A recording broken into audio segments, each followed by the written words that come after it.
It's the best of. You've been voting in all week, sending your emails. So here's the clips that you wanted. Alright, so here's the first bit. Where are you going, Lanzarote? Yeah. Where's that? Don't know, Suzanne sorted it out. I said, Lanzarote, I said, is that Africa or is it Spain or Portugal? Just took you, don't know. I went, what do you mean, don't know? I goes, well, what's the currency? I went, don't know. I said, Suzanne booked this one, did she? Yeah. I thought, where is it? Is Lanzarote African or? Foreign. Somewhere foreign. I was looking last night and doesn't look that good. Like one of the highlights of the things it says you've got to do is go and have, apparently they've got restaurants in caves, and that's like one of the things they say you must do. So, if that's a highlight, do you know what I mean? So I'll do that. Go and see what that's like. Yeah. When you're on the beach, Carl, do you wear the very, very tight Speedos? No. Do you walk around with them? Sort of longish shorts, t-shirt on, probably with a sort of a light shirt on top of that. Right, sure. So quite wrapped up then. Covered up. Do you wear a hat? Because obviously the bald head, there's risk of sunburn. No, I just put a bit of lotion on it. Lotion on there. Yeah. Just have a bit of a wander down the beach, have a look. Yeah. See if there's any old blokes with their tackle out and a backpack. I'll have to look forward to, so yeah. There you go. Yeah. Well, we're looking forward to finding out how you get on. Yeah. And interested to know what she gives you on Christmas Day. More scintillating chat after this next song. We've had a lot of emails, Carl. I don't want to sort of put a dampener on your Christmas, but a lot of people have been slagging off Lanzarote. One of them just said, I don't know if I can find it. It is Canaria, isn't it? It's It is one of the Canaries, isn't it? It's a volcanic island covered in volcanic dust. It's very windy, so you have to dig a hole to sit in on the beach, and there's hardly anything to do. That's from Mike Godham, he says, unless you like quad biking. Well, you've seen what happened to... no, don't go quad biking. No, with your little head, there's no protection at all, is there? I don't know what you're thinking. I don't know. At least Rick Mann and Ozzy had lots of hair. Yours would be like Humpty Dumpty. It would crack like a little egg. And then we'd seen there's no kings or kings horses. So, they couldn't do the job anyway. No, shouldn't really send them. They're not really qualified. Horses not equipped to put back a medical man like Neil Fox in. Yes, to mend but not eggs. Some kind of military horse. I bet he's had egg on his face a few times, hasn't he? What, Foxy? Yeah. Well, most of the series are Pop Idol. Right, Carl. Lanzarote, good or bad? Well, you got to give it a go, haven't you? Yeah, well done. Give everywhere a go. Exactly. That's what I was saying. Don't just take the word for it. I mean, if it had said an Ananova, Lanzarote shit, he'd have believed it. Sure. If he'd have overheard it in a pub, Lanzarote a crap, he'd have believed it.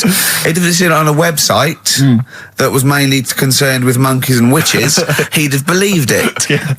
As it is. Everybody raves about New York, and when I went there, I thought it was rubbish. Well, you're an idiot then, because that is possibly the greatest city in the world, along with London. Subjective, though. That's why they have holiday programmes and that, innit? So you see it and you decide for yourself and that. Yeah, but you saw Venice on a holiday programme, as you put it. You went there and you went, it was rubbish, full of black bin liners. Well, it is. Right. Didn't they show them? It stunk. Didn't Judith Chalmers say that? It stinks here and there's loads of rubbish everywhere. No, she didn't. Did she mention that? Oh, that's what I mean. So it depends what you want from holiday, doesn't it? Well, yeah. But you're an idiot if you don't like New York, so next. Anyway, come on, break up, guys. Kiss and make up. Well, the general public are getting involved with Carl's holiday, and, this has been a damning report on Lanzarote. There's not been a positive word written about Lanzarote so far. Wow. It's volcanic, there's no natural water supply. Apparently there's no natural water supply, it's you all have to imported. sit in a hole. What do you think of this, Carl? What do you think of the people that want you to know that you're going to a rubbish place when you can't change it? What do you think of that? Rubbish though, will it? What do you mean? All right. What do you mean it'll be right? Because I'm going to go there thinking, there's no water and that, and there will be water. No, they didn't say there's no water. What did they say then? There's no natural water supply. Whatever. I'm not bothered. It doesn't bother me. All right. I'm going to have a good time and that. What are you going to do? What's your plan to do? Got a book. What book you got? Rich Hall book. I'm just going to read that. Brilliant. And the weather's better than here, isn't it? What's the matter? What's the matter? I've got something to cheer him up. Someone's emailed in, Emma's emailed in, she said that for those that know, those in the know, they referred to Lanzarote as Lanzagrotte. Brilliant. He's a bit fed up. He's got 2 CDs for Christmas from a company that's been with for 6 years. He's a little bit grumpy about having to answer the phones. He wouldn't go and make Steve another cup of tea immediately. Selfish. Yeah. Carl, what are you thinking? Nothing. Go on, what were you doing? Come on, Carl, you're getting paid for this. Project. Out. We'll take one of those CDs away. All right. Man grows penis on his arm. I mean, why never people are understood constantly losing their penises around the world? I've no idea. But why on I didn't the realise it arm? was a bit. What do you there mean was why such on an the arm? epidemic. It's just a graft, isn't it? Yeah, but put it on like your buttock or your side. Not you can't wear a short sleeve shirt. Why did it? They've done that before. I don't understand it. Why not just graph it onto the side of your leg or something where it's high up, close to where it should be? I don't know. To get it used to the environment, like when you would like release a duck into the wild. I've never understood that. If there's a doctor, again, we had a doctor last time. If there's someone who can let us know why they put it on the arm. So they can keep an eye on it, presumably. He's not going to work with this knob on his arm. He's probably in a hospital bed and under examination. Right. So what do you think? They pop the knob on the arm, say, come back in 3 weeks. What do you do, by the way? I'm a mechanic. Keep the knob, keep the long sleeve shirt, because the blokes go, why have you got a knob on your arm, mate? What are you talking about? He doesn't go back to normal as a teacher. Sir, what is it? What is it, Simpkins? You got a knob on your arm. No, don't worry about that. Do your maths. What do you think this bloke's walking around with a big knob coming out of his arm? Why on the arm? So they can keep an eye on it. So it's not But if he's in bed, just get him to not put any undies on or whatever and just have a little sly look at how it's going. Even in hospital, if you're in a shared, little hospital room, people going, oh, I've had heart problems, what's your problem? He's there with his arm out. He's got his knob out. Yeah, but I don't think it counts as indecent exposure when they're grafting a knob on your arm, sticking that up the bed. Imagine if he's driving, he's just got it out the window. People driving by. Yeah. In fact, at the end of Is that bloke giving me the finger? at the end of the man grows penis on his arm story, it says a Moscow surgeon said the man will be able to have sex in a few months. He said women will never suspect. But what kind of a doctor talks like that? Yeah. I'll tell you, it's his cock now, seriously. The birds will never know. He'll be able to go berserk. Yeah, They'll never realise we grew it on his arm. That is unbelievable. Will he have a little scar on his arm, do you think?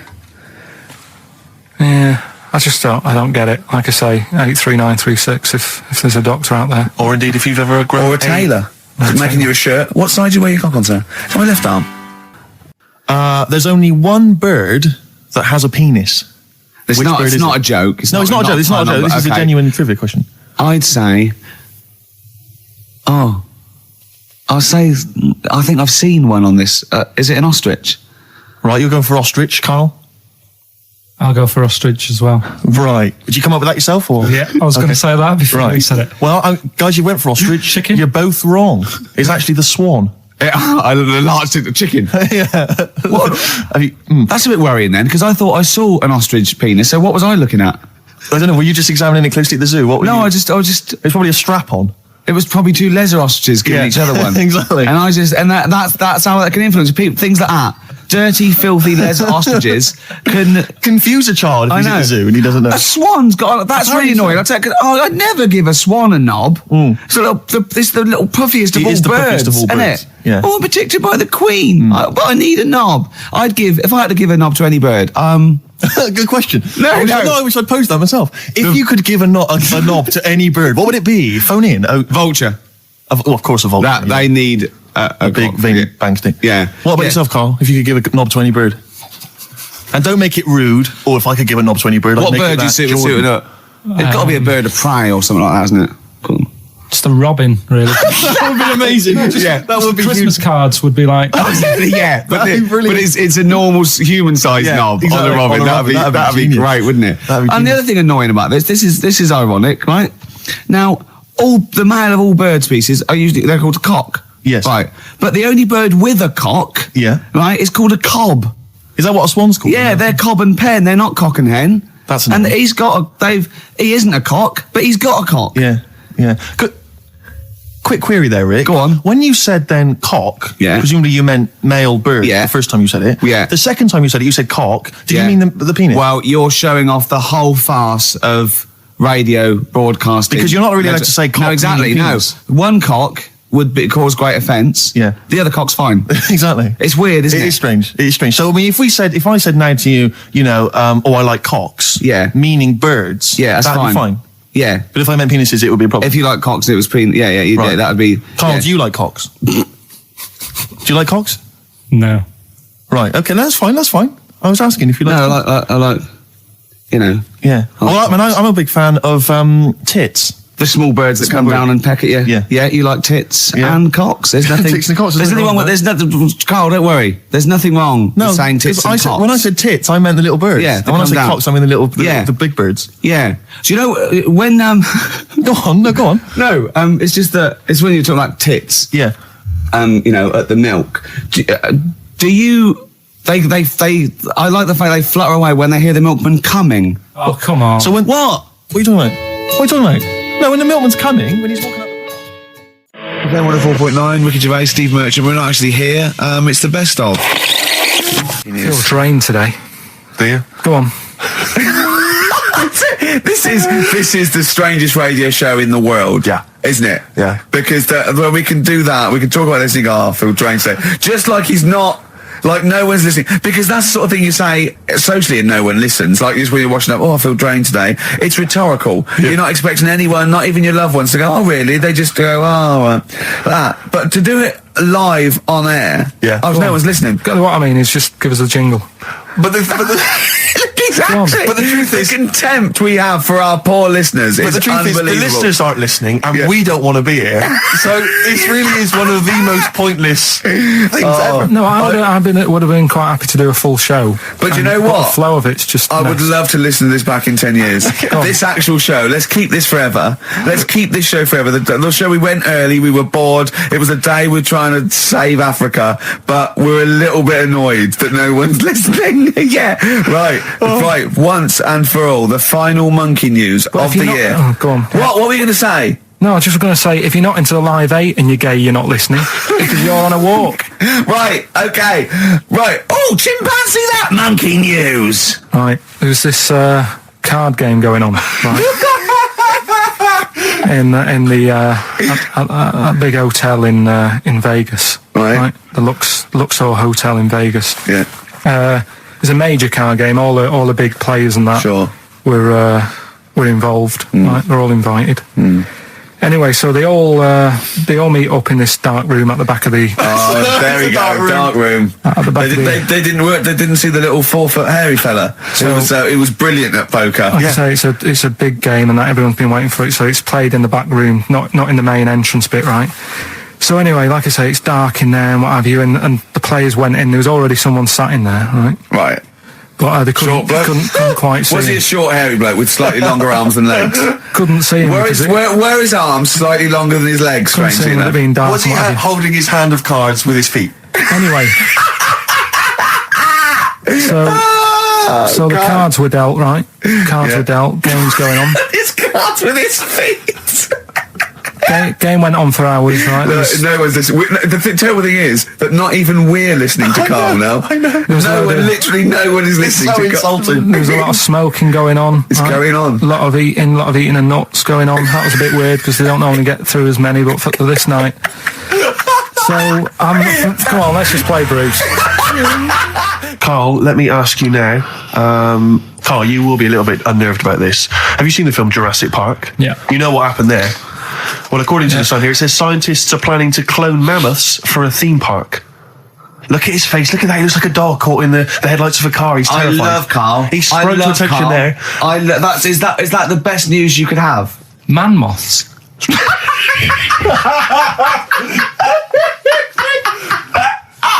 Right. Yeah, man-moths. I love the fact that that's why he was so excited that they bred a man-moth. What is this? Yeah, it's a human being that hides in your wardrobe and eats an entire jacket in a day. Yeah. What do you mean man-moths? Mammoths. Mammoth. The big hairy cow from the Ice Age. I mean, elephant. You're not so excited about that, then? You can take or leave bringing back mammoths to life, but a man-moth... A man-moth is a different matter. Oh. if we'd have never brought that up, he'd have gone and told someone now, Yeah. you know, they've bred an half man, half moth. This is what we That's how mean. things start. This is what we mean when you hear don't- these ghost Are you stories. slightly deaf? Is that it? When you hear these stories, is it... Carl, is English your first language?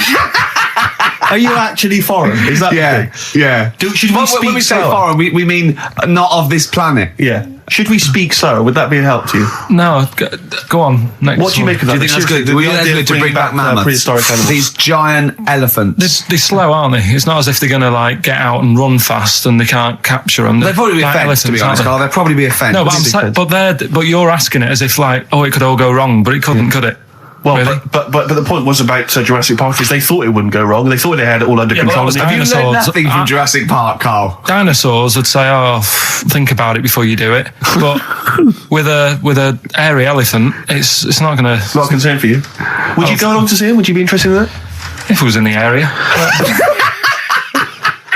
He's great, isn't he? I'd love a queue, Nothing right? impresses No, him. but what I'd like to do is Carl sitting like Yoda in a little cave, and I'd just like to see people like Tony Blair and Stephen Hawking in a queue, and they go and say, "Carl, got a bit of a problem." And thinking of cloning a man and a moth. Yeah. Problem? yeah. Not an issue. No, if I'm in the area, I might cruise around and have a look at it. Otherwise, just don't send it near my clothes. Oh, that's fantastic. So it's just for a second. As the words "man-moth" came into your head, how excited were you? I mean, were you both terrified and excited? For the moment when you thought that they'd cloned a man and a moth? I pictured What kind of face did he have? Did he have the moth's head, or was it a man's head? just a little man head. Right. What was his face? What did it look like? He just was like a bit shocked. Perplexed. Yeah.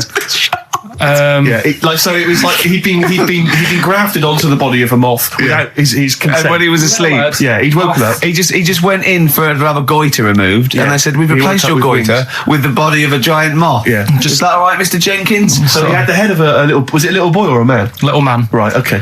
and he's just bumping into a lamp. Just running into a. If you went into hospital and they'd done something, what's the worst thing they do, right? What would you rather have done, right? You wake up and you've got lobster claws for hands. Right. You wake up and you've got duck's feet. Or you wake up and you've got one horn coming out of your head. The worst thing, Yeah. probably the horn coming out of my head. Why?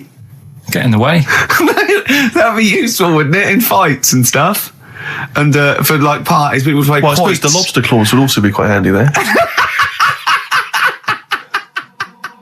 So anyway, I found these things. Do you want to hear them? yeah. So explain this again. Right, so I got back off holiday. The first job I found out I've got to do is work with Ricky for a voiceover. I do a regular thing. I do X-Ray magazine, but I'm allowed to make the script up, and they said I could, so I did.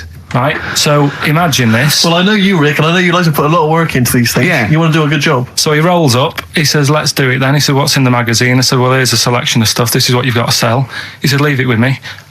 He goes into the little booth, and the first one he comes up with is this little advert for it, right? X-Ray magazine. It's out now. It's a £3.50 May edition. Music of Tomorrow. Dandy Warhol's picture, and there's a free CD with all the Placebo and the Donners and Smog and Nightmares on Wax and Alpine All Stars. Only £3.50. It's out now. Buy it, innit? Have you got a sore throat there? Well, that's all right, isn't it? And he was going, "You can't." I said, "We are doing that. I've done one. That is it. That's it." So I persuaded him. He went, "Right, okay, we can possibly put that on XFM, right? I'll have to see, right?" And so I wouldn't do it again. And he went, "But you need one for Capital." He said, Right. "Capital will know what I went." Right, I'll do one more for Capital. Right. Because all the stations advertise the XFM magazine, right? So this is the one that he thought would be all right for them. Ooh, hello, you loonies in Radioland. Dr. Frog here to tell you about the new edition of X-Ray magazine. It's out now and it's only £3.50. You've not heard of it? It's a great music magazine. And you get a free CD featuring bands like Placebo. They wear makeup, but leave them alone. Gold Chain, Smog, OK Go, The Donners, and all great bands that you'll love. To Froggy here. Hello. Bye. Ribbit, ribbit, Froggy says bye it. Oh, well. So then, He says, that's it. You've had your money's Is Dr. worth. Frog still on there? He's still on Classic. I said, that isn't going to go out. They're not going to be happy with that. He said, you've had your money's worth. I'm going. Yeah. So I'm left with that. I then have to get the bosses in. And because I've let him go, in a way, it's my responsibility. Yeah. So I've obviously thought I've got what I need. I had to play them to the MD. What did he say? And justify.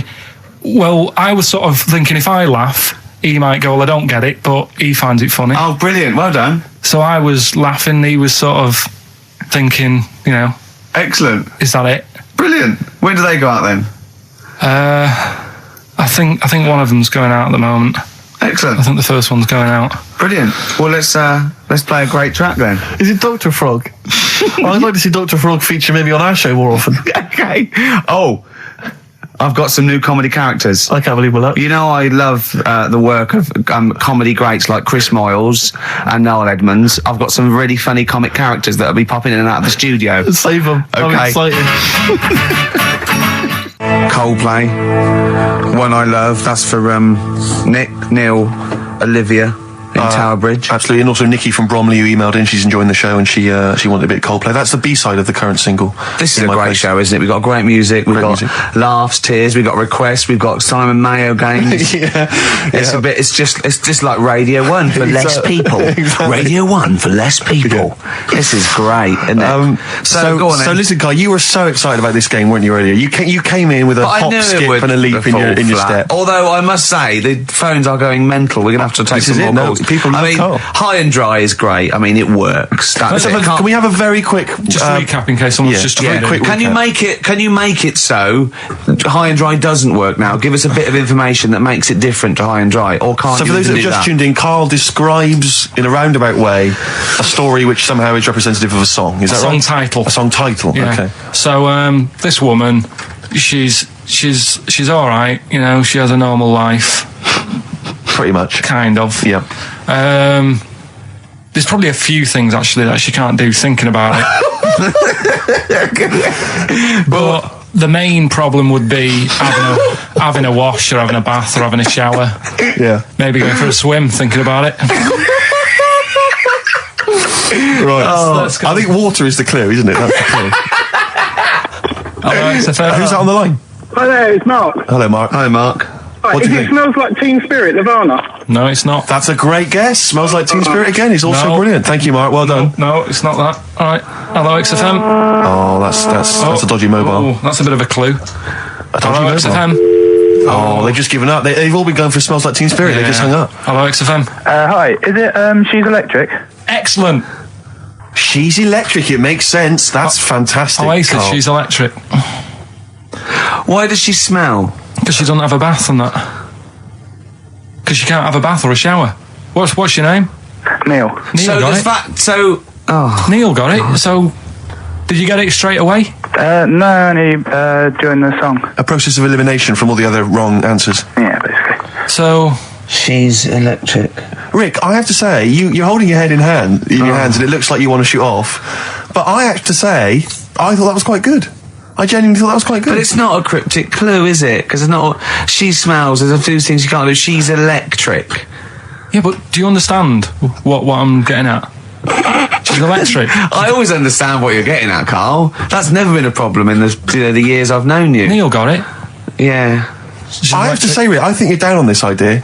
I could definitely see that ITV1 replacing Celebrity Get Me Out of Here. Karl Pilkington hosting. Simon Mayo on the phone Exactly. to the lawyers.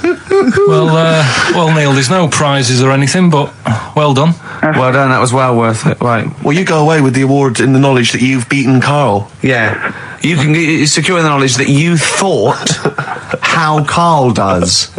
Absolutely. Well done, Neil. This is the Best Of Show on XFM 104.9. I'm Ricky Gervais, with me, Stephen Merchant. Yes. I hope you're enjoying the Best Of. I'm amazed that these are the highlights and that we've strung it out this long, Rick. But the good thing about this is, we're not here. We recorded this a couple of weeks ago, just the links, right?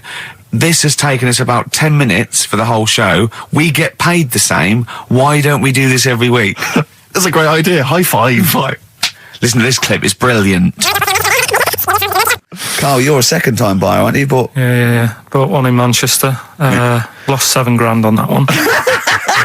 Well, don't buy in Manchester. No, it's a good flat. It's just it wasn't. I didn't buy it to sort of make money. I thought I was going to be living there like all my life, and then a job came up Brilliant. here, and it was like, oh, You bought your first flat in Manchester. You assumed you would be living there for the rest of your life. well, I wasn't in a rush. Play Anyway. record, you're an idiot. Hang on a minute. So have you got a property portfolio? Have you got the 2 houses now? No, I've got rid of that one. Oh, you sold that one? Got this At a flat. £7,000 Got loss. this flat. I'll tell you something that is interesting. Hold on, though. What? £7,000 lost. It's a flat in Manchester, but it could only cost about £8,000 anyway. Right, Steve, something they do now, right, they've got to do by law when you're buying, right? I was looking at one in London, right? It's haunted. They've got to tell you now. Right, don't talk shit. I'm telling you Play now. a record. I'm telling you now. Yeah. There's no such thing as ghosts. That is ridiculous if that appears on a legal document. That Right, is if there's ridiculous. anyone who sells flats and that, does that for a living, Yeah. right, email in, Yeah. because I'm telling you now, that is a fact. She sort of dropped it in. She said, I said, oh, nice feel here. And she said, yeah, well, that'll be the ghost. Just dropped it in, that's all they've got to do. And then I was like, what? And they went, oh, yeah. That's what I've got to do, is it? So that's the legal thing. Did you drop it in? So in court you go, did you drop it in? Yeah, I dropped it in. Play a record, you're an idiot. I love the fact that in pole position, in positions 1 and 2 of his favourite films of all time, is The Elephant Man and Cares. Yeah. That's brilliant. Yeah. Go on. All right. Am I leaving the mics open a bit when this is going out? or what? Yeah, let's have a listen. Yeah? All right. So don't talk then, right? Just put that hot dog down, Rick. And this is the bit in Kes where it's the teacher and he gets up and he has to Glover. talk. What's his name? Is it Brian Glover? No, No, it's What's the other teacher. The other one. Anyway. All right, go on. All right, so here we go. Things that had actually happened. I've got Oh, yeah. another one. What about you, Casper? Casper! All right, All right? all right. You haven't been listening to a word I've said, have you? Yeah, I heard some of it. Yeah, you Some of it? just... Stand up. Always somebody, isn't there? Right, now you're going to tell us a story about yourself. What sort of story? I want you to think of an incident that happened to you sometime in the past that is true and that you think will interest the rest of the class. All right? All right. What about... I work on a radio show at the weekend. Well, are you going to tell us about it? I'll just do. It's 2 hours, and it's with Ricky Gervais and Stephen Merchant, and just sort of play music and tell stories and stuff. What kind of stories? Well, whatever. Like last week, it was science. We were talking about this lad who was growing a knob on his arm. So it's weird. It's tricky, sir, because like with Ricky, he gets bored quick and he won't listen to the stories, and he'll start squeezing my head. All right. I'm not interested in what he does. That isn't normal, is it, sir? That, I mean, it sure is a bit gay. Is he? Just messes about, though. Do you know what I mean? I try and like come up with good stuff, like monkey news and like quizzes and stuff, but then he'll just, Ricky will just mess about. I mean, on Saturday he did it again. He squoze me head. How do you spell that? Squoze. S-Q. Oh, you're going to show it off the wall. This is a new word to me. Squoze is S-Q-U-O-Z-E. Right, now tell us what it is. It's when he gets me head and he puts one hand on the back of it, right? And he puts the other hand on the front of it and he just sort of swivels it. Swivel, right down the bottom. Oh, swivel's not it's spelled S-W-I-V-R. How many times a day? How many times a day does he swells it? Yes, it depends what time he gets in. If he gets in about 12:30, he could get a good 3 in. But I think, I don't really want to talk about. You've done enough, don't you? Well done, Billy. Big hand of applause. That is the effort. Yeah. Wow. That's the best thing you've ever done, Carl. Right, here's the last clues of the year. You had, there's a load of letters there asking for advice. Put them on Claire's desk. Go that on, was no idea. F. That was for foreigner. Foreigner. I don't know what you mean. Claire Rayner, she took advice, she gave people advice, so that's a foreigner. That is shit. Right. I'm sorry, that may be Christmas, that is absolute A garbage. lot of people got the right answer. I know, well, that annoys me even more. Number The two. second one, ask your mum. Foreigner. Yeah. Foreigner. Second one, ask your mum if you should. That was S. That was Shalimar. Shalimar. Right? No, bizarrely, what was the clue there? Ask your mum if you should. No, we got a lot of people saying Smashing Pumpkins as the answer to that. But I don't know who's saying that today, Mum. Smashing Pumpkins. Merry Christmas, Mum. Smashing Thanks Pumpkins. very much. Nice bollocks. Yeah, exactly. Oh, that's great. That's great. Right. Smashing Pumpkins. Your dad bought them for me for Christmas. Yeah. And the last one, Lovely plums. What, my Victorians? Oh, God. right, we've got to wrap it up. Come on, then. A couple of people were arguing in the supermarket at the fruit and veg counter. That was B, that was Banana Drama. They were like having an argument. What do you mean banana drama? What, no, wait. What group is banana drama? What group is banana drama? So, You're a fool. You're a twat. Well, you say that, but you accuse Carl of that. You're also accusing lots of the listeners, including the winner, Nicola Rogers of London, and she wins those great prizes, and she got them bang on. So Banana drama. so can we finish there now? Yeah. Yeah, What do you mean? What do you mean? Can we finish there now? Just play the ads and go. What? No, what are you talking about? We're going to play Jane Play Jones and that sing it all day. then. Goodness me, Carl, look at you. We haven't got time. Merry Christmas, Carl. Merry Yeah, Christmas, yeah. Carl. Enjoy the show, man. Let's give him a little kiss. Oh, a little kiss. Oh, no, with tongues, it's Christmas. No, don't. Stop messing about. Get up! You don't talk to anyone, do you, in the week? You just hide in your little sound booth thing, and you really don't talk to anyone, do you? Much? Not really. No. I mean, you might call up. Yeah. But no, I keep myself to myself. Yeah. Then you don't get bogged down in the office politics and stuff. Yeah. Is there a lot of office politics here? I don't know. I don't get involved in it. Oh, yeah. Proved your point. So when we're away and we're like out of action, who, other than Suzanne, who will you talk to of the day? How will you get a sort of feedback from the world? How will you get sort of like input and... I always, if ever I've got like a question on anything, the internet's sat there and I can just go online and find out. The internet is good, It's brilliant. but it's not all verified. It's not all necessarily factually accurate. Anyone can put things onto the internet. It's it's freaks and things that put on Well, things one, right? like... Here's one that I read in the week, right? Go on. About this woman. Yeah. She was a bit of a punk, and to get her hair done like she wanted it. Super glue. Right now, she got lard. Apparently, it's a popular thing. You might know. Put lard on your head. Yeah. And you put it in the oven. Oh. Now, apparently, the heat that you get from the oven is different from the sort of heat you get from an hairdryer, right? And she had to do that to get the style that she wanted. But anyway, she comes into the money or whatever, treats herself to a microwave, right? It's not true. Opens the door, jams the things, like the little catch. So the microwave works. She jams it with a screwdriver or a knife or something. Yeah. Puts the microwave on, sticks her head in, boils her brain. Don't be ridiculous. Right? Well, why is that ridiculous? Boils her brain. She boiled her brain. She boiled her brain. And this is what's good about the internet. I went straight from that, and there was a subject about brains. And do you know that Russell Crowe, when he dies, he's given his brain to charity or something, some sort of some people who can do stuff with it. She gave hers to Pot Noodle. Vesta. Yeah. Oh, That's the boiling a sort of stuff. skull. Yeah. It's not true. It's not true, Carl. Just urban myths. Someone made it up. Yeah. For a laugh. They're just too convenient urban myths. Everyone you can tell an urban myth's not true because it's always, this happened to a mate of mine, and when you say what happened then, they go, don't know, that was it. Was it? Was that it? Was it? Someone boiled a brain and that was it. There was no more story. Well, Were there any dates, locations, times? I think it was in Belgium. You're listening to the best of basically Karl Pilkington.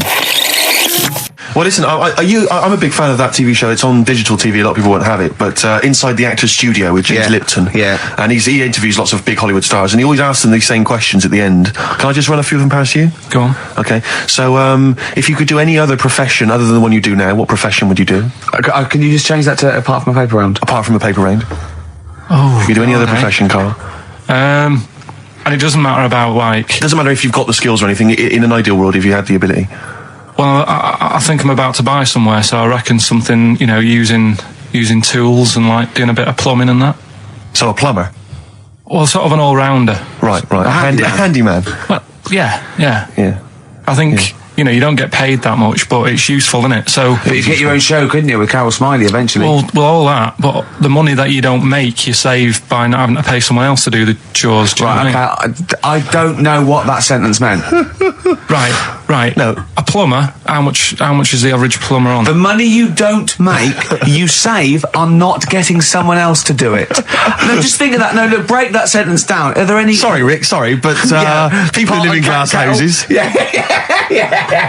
Anyway, let's just go back to Lipton quickly. We've got a couple to get through here. So, your favourite noise or sound?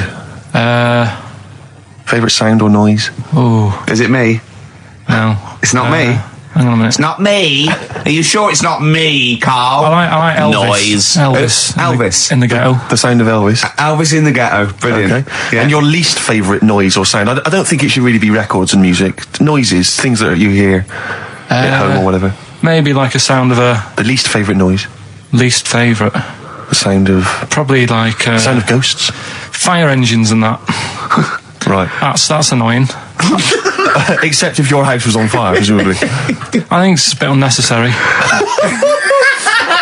You think they're just doing it to wind people up? I live on like a busy street and it's happening all the time, and it is like just sort of have a blast of it and people will hear it. You don't have to keep it going. Yeah, Sure. So that is pretty annoying. And if heaven exists, Carl, when you get to the pearly gates, what would you like God to say to you as he welcomes you into heaven? What would you like God to say to you?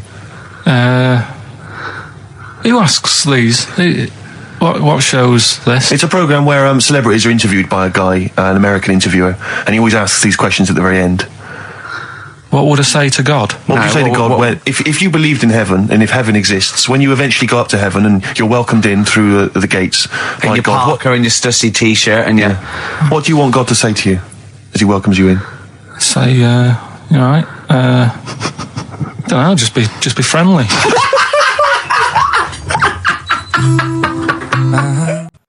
Right, okay. Are you in a film this week, Carl? We're doing that now. Yeah, go on.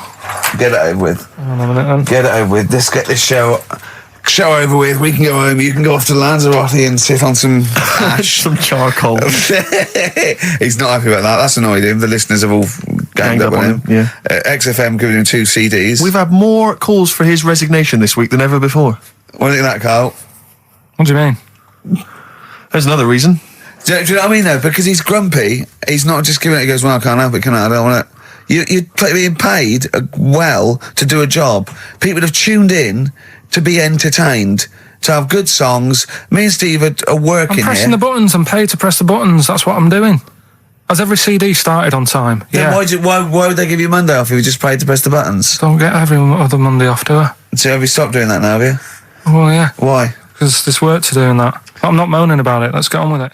So It's you in the film Scrooge. Yeah, Which yes. version of Scrooge? the old one. Is it if it's just you moaning with bells, I'll be annoyed. Right, go That on is then. essentially Scrooge. yeah. Right, Scrooge, listen to this, and then there's some question at the end, All right. and you can win some stuff from that. Yeah. All right. Yeah.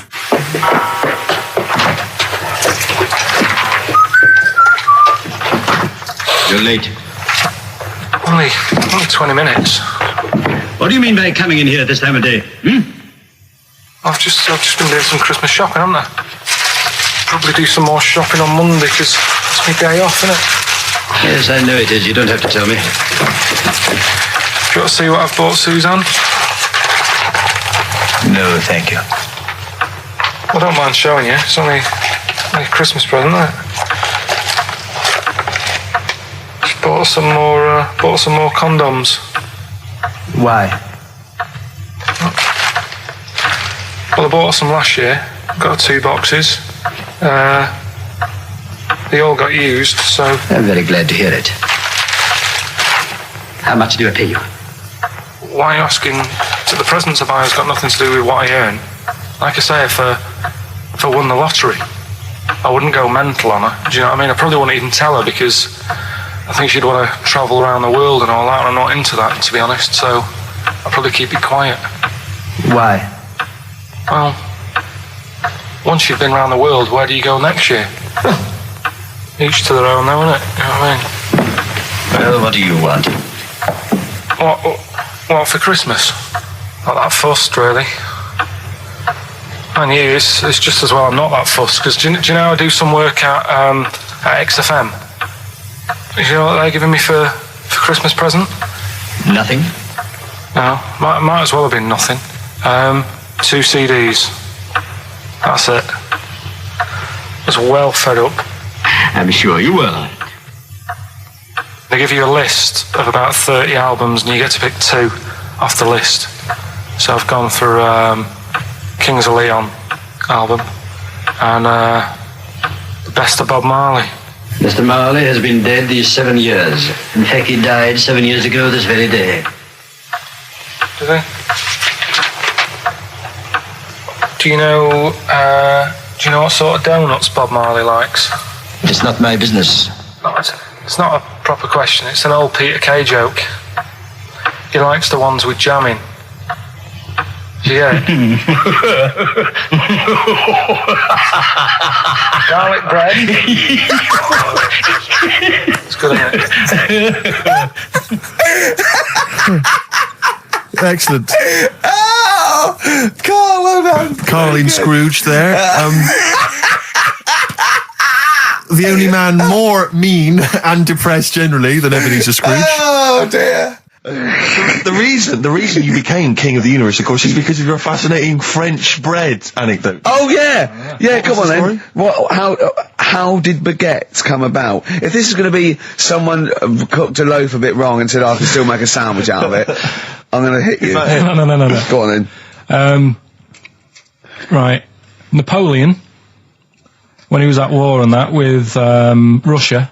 1812, yeah. Yeah, all his soldiers were like, not used to the cold weather and that.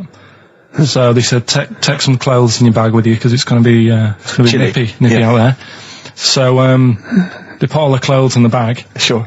They were told. It's Napoleon, for Christ's sake. No room for any food. You're joking. So couldn't they make some sort of like sandwich? No, it wouldn't fit because of all the clothes. You had to take extra gear. Sure. So anyway, he said, I can see where this is going. I'll be honest. Is there a baguette-shaped gap left in their holdall? They thought, let's make some bread that you can fit down your trouser leg.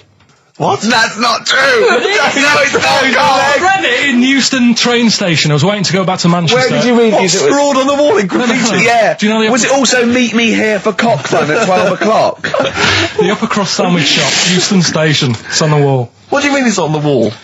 Do you know it says like sail on at Dixon's, whatever? Yeah. Next to that there was like a bit of information. Once you've read the stuff on Dixon's, I get information. There's a big thing about the history of the baguette. I read it and I thought, we got to make a sandwich we can spit down our trouser leg. But how can you march and fight with a huge piece of bread down your train? Although it would be intimidating. You see them coming, you go, sacre bleu, look at the size of them.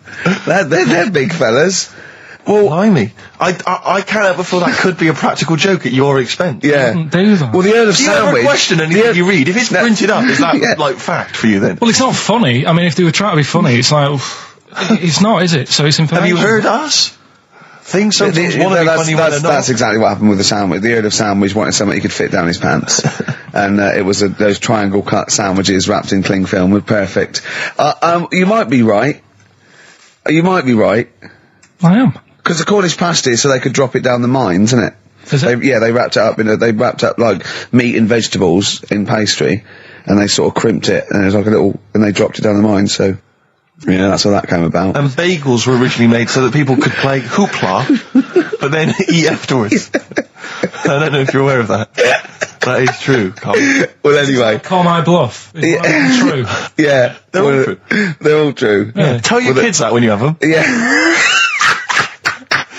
You know, if they're still alive in a million years. Well, it might be true. Can someone confirm that baguette fact that it was so Napoleon could stick it down Not him. his trousers? Not him, his soldiers. His men.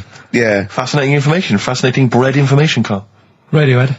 Yeah, now this is my song for the lovers. It's a beautiful track. It's Let Down off OK Computer. It's one of my favourite Radiohead tracks. It's lovely. Right, set the tape going now if you want to tape these songs. Well, before that, I just remember that some of the criticism we received, I think, was that we're perhaps not taking into consideration the listeners. A lot of radio shows, they cater very much to the community, to the area which they're broadcasting. They interact with the listenership. Where's the fun in that? I agree. Well, for me, really. I'd just like to justify why we don't tend to correspond or interact with the listeners. Here's a typical email from Vicky, age 25. She asks, do you ski? Rick, that's her question. No, I Do you ski, yes or no? No, I don't. No, you don't. Right, there you are. Thanks, Vic. Brilliant. Keep those coming in. See, he's turned him against us, Carl.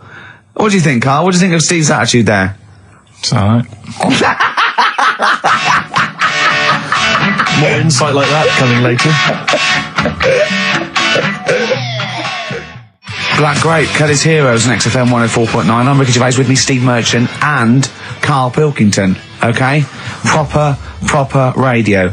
As you know, we're a bit gutted that we won nothing at the Sony Awards. We found out that on the panel was Dr. Fox, probably one of the greatest DJs in the world. One of the great living broadcasters. I certainly think that he's up there. Yeah. With Tarrant, John O'Coleman.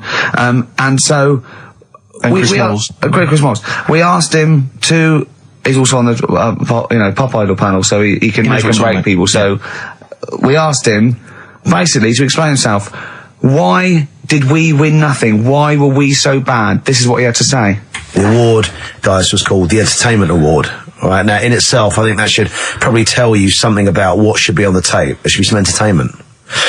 And he just wasn't very entertaining. Actually, I don't mean that sounds quite horrible sitting here in front of you now, but it just wasn't very entertaining. But fundamentally, what elements did you not find entertaining? The fact that it didn't seem entertain me at all. It's part of it. I mean, it's a bit of like, how long's a piece of string, isn't it? What is entertaining? We have talked about string on the show before, though. There were loads of people I'd never heard of in my life, and some of those were perhaps a bit more entertaining than you. The people that got silver, I think they were called Joe and Twiggy. They worked for a station in the Midlands. I think Trent FM. They were actually pretty funny. Funnier than ours stuff. Yeah, they were actually. Yeah, they were funny, and they seem to sort of understand their local. They seem to understand their market a bit more. And then I got onto yours. I think, oh, great, Ricky Gervais. Yeah, he's really funny in that program, isn't he? I must watch that. I'm going to absolutely die laughing here. And oh God, it was painful. How would you have improved it, just listening? Bit of humour, quite good. Bit of humour, essential, I would think, to an entertainment show. A bit of prep, a bit so get in there and actually think about what it's going to do, perhaps. Right, okay. Well, thank you, Dr. Fox, for your honesty. We've got to the bottom. While you're here, can I just show you this? That lump. Do you still do prescriptions? Dr. Fox there. He was, He was honest, he was blunt. He was blunt, I'd like a second opinion. I'm only joking, he's not actually a doctor. In fact, he used to be called Dr. Fox, and now he just calls himself Neil Fox. I think he's been struck off. No, he's Neil Fox MD.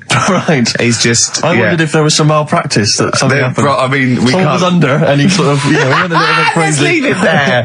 Because Froggy will not take that lightly. Who? Froggy. What do you mean Froggy? He's Dr. Frog now, he's changed it. He loved Fox. He hated Fox. But are we going to heed his criticism? Because it was about, there was no preparation, we weren't funny, fair enough. There was just really no content. We didn't care about the show. The demographic we were meant to be aiming at. Just sounds like a lot of work, all that. Well, I think what we can do is we can take it all on board and immediately forget it and carry on, because it's easier. What about that? Brilliant. I'll tell you what we could do, though. Play some bloody great tunes. Thanks very much. I'm stunned at Carl's rudeness, okay? That's badly drawn boy, by the way, all possibilities. There's a lovely chap just calls in saying about... And Carl, because the record's ending, he doesn't say, oh, I've got to go to the record's end. He went, yeah. And he's probably still there. Cut him off. Well, just check if he's still there. He doesn't want to be on radio. He said he didn't want to be on the radio, but I think he should apologise. I'm still here. Hello? Hello. All right. I'm still here. I did ask not to be put live on radio because I get very embarrassed. Don't worry. All we wanted to do was we just wanted to apologise for Carl's curtness and his rudeness. Now, all I want to say is the station is good because you couldn't have a worse slot on a Saturday afternoon, right? Because the youngsters are in the boozers, the older fellas are doing the punting, the racing, the football and whatever. The thing is, the state you play if you want to get number one, This is XFM, not Radio 2. If you want to be the top, all you got to do is start playing Natalia Imbruglia, this and that, and have your audience with one puke of hair between four legs. Okay. Thank you. There you go. No, that's why I don't want to go live on radio. But you are dead. When Christian got a little bit sick about being 13, then he got to go. Whatever. You're the soundest station in the area. You cover. I don't like all the stuff you play, the station plays, but you're actually doing what's there. Thank you very much. You keep going, persevere, and you'll make it's well worth listening to anyway, okay? Thank you, cheers. Otherwise I wouldn't. Can you hear us? Thank you, bye. Dead sound, mate. Be careful, yeah? I mean, I can see why you cut him off. Stop it. Man alive. We've had so many calls. Carl was getting annoyed. There were so many calls. And we've had suggestions from Ned saying talk about Jimmy Savile. John in North London. I've just got John in North London. What does he want us to talk about? Oh, I've forgotten. Becca from Liverpool wants to talk about Tracy Emin and Damien Hirst. Art. Paul Andrews. Your mum called. Stop calling her. Tell her to listen to XFM. Yes, you, Paul Andrews, is about 38, at home with your wife and kids. Your mum just called in. I think someone wanted amazing monkey facts. I can't even do this right, can I? To be honest with you, last week we were slagging off Carl as being the weak link in this show. I think it's clear what the weak link is. Oh, God, who's the bloke who wants Hayley to go with him to X-Men? See, I shouldn't make notes. What's wrong with you? If you didn't spend so much time squeezing his head and eating pies, we might get something done. Right, okay, then what should we talk about then? Right, play a record and we'll discuss this. Tracy Emin, make your bed. Make your bed. Damien Hirst, stop cutting up sharks and things. Picasso. Alright. Well, I noticed someone's emailed here a link for, can you believe you luck, Carl? Monkeys for sale. Now, I don't endorse this in any way, but here you are. Here's a monkey for sale here. Oh, that's terrible. $2,500. It says male, very smart little guy, loves to play and gives kisses, wears diapers and clothes, has been around lots of people and loves them, healthy and loves to eat. Sounds like Ricky. How much is that? Well, it wasn't Carl, because it says loves to be around people. Yeah.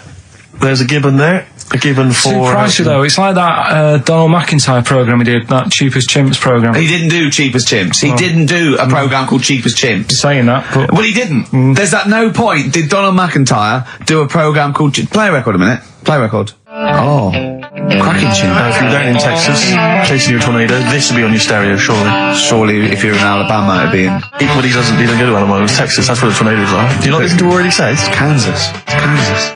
Oh, dear. It's like, the two of you are just, you are like children. You're infants. Your mentality is ludicrous. And you're embarrassing us in front of our special guests. Oh, yeah. I can't believe it. Now, of course, last week we've had tattoo here. We've had a number of letters, Rick. I'm just reading them now. Saying, last week, loved your interview with Chris Martin from Coldplay. Yeah. Genius. Another one here. Great insight into the man who wrote Yellow and Clocks. Yeah. Fascinating.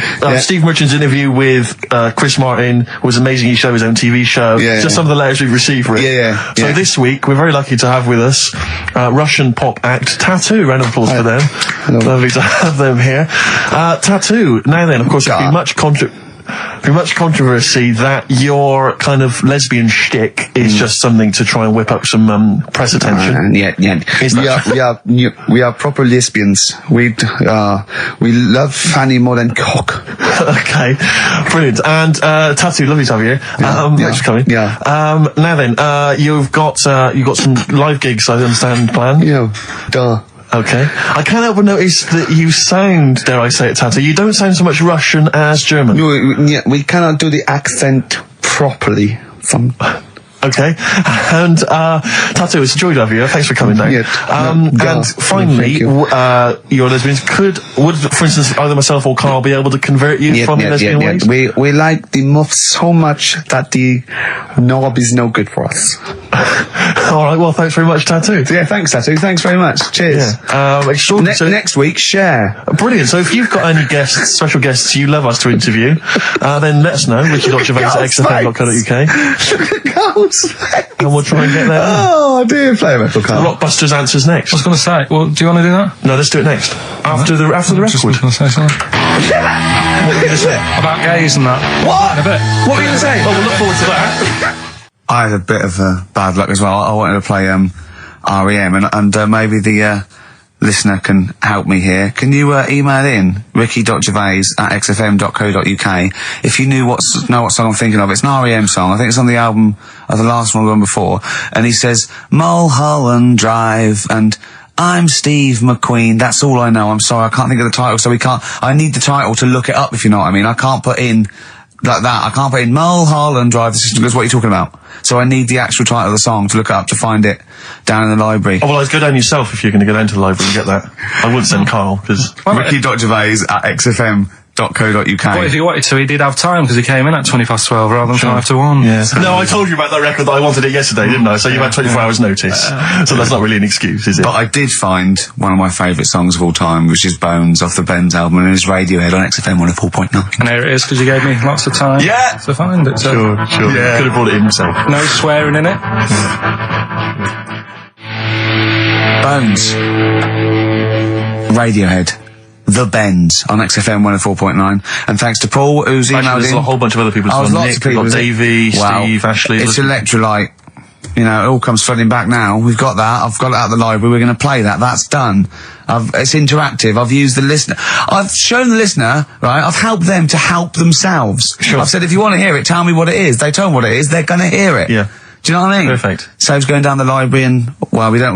Yeah, well, we know mistakes can happen if that, we have to go down the library. Yeah, and I mean, I checked it though to make sure it was the right one, you see. It's just a little bit of... Well, it's a good rule that generally if you pick something up, a CD, That's you know, right, we want to play on a radio Sort show, it live out radio show, yourself. you normally check at the back. Oh, no, yeah, that's right, yeah, if you want a job done, do it yourself. You're absolutely right, Carl. So... But anyway, look, let's all make friends, let's kiss and make up. Yeah, touch and make up. Yeah. Let's just... Well, I'm up on Carl at the moment because it was my birthday in the week, and not only has he bought me a little vibrating thing to put on the chair, because I've got about that, so that vibrates, that. Actually, we can hear it. Yeah, I'm going to do it between records then. Right, what's that doing to you as you It's just, it sort of like sends a little pulse into your sort of muscles, relaxes, doesn't it? I've got to relax on there. If I'm relaxed, the listeners relax, we're all happy. Sure. He's also got me this little electronic bongos, and I thought we could do like... Oh! Chimpanzee that, monkey news, so it's like a jungle sort of thing. Sure, yeah. Brilliant. Well, that's supposed to be one of the great jingles that even has so that. I've got the vibrating... Oh, chimpanzee that! Monkey news! Dr. Fox, if you're listening, I think you'll know that's a clear improvement in this show. So thank you for those. It's alright. Yes. What did you get him? What did I get him? I couldn't get him anything, I was too busy buying myself an iPod. You're joking? Well, it's a little bit gay, isn't it, giving gifts to blokes? Yeah, it is, but for someone who's like major... Yeah. Play a record! Someone who's major? What do you mean, someone who's major? Well, because he's a major celebrity? No, made you. Oh, made you? Yeah. Right. Yeah. Brilliant. Now, Rockbusters, dead in the water, isn't it? We've killed that off, have we officially? We killed off Monkey News and Rockbusters. Didn't I tell you that there was some sort of petition for Monkey News? Was there? What was the story? A lot of it's loads of emails and that. You mean you've done Monkey News? You mean you want to do Monkey News? No, but seriously, there's uproar, and people were like, "You can't get rid of Monkey News. Yeah, don't be doing that."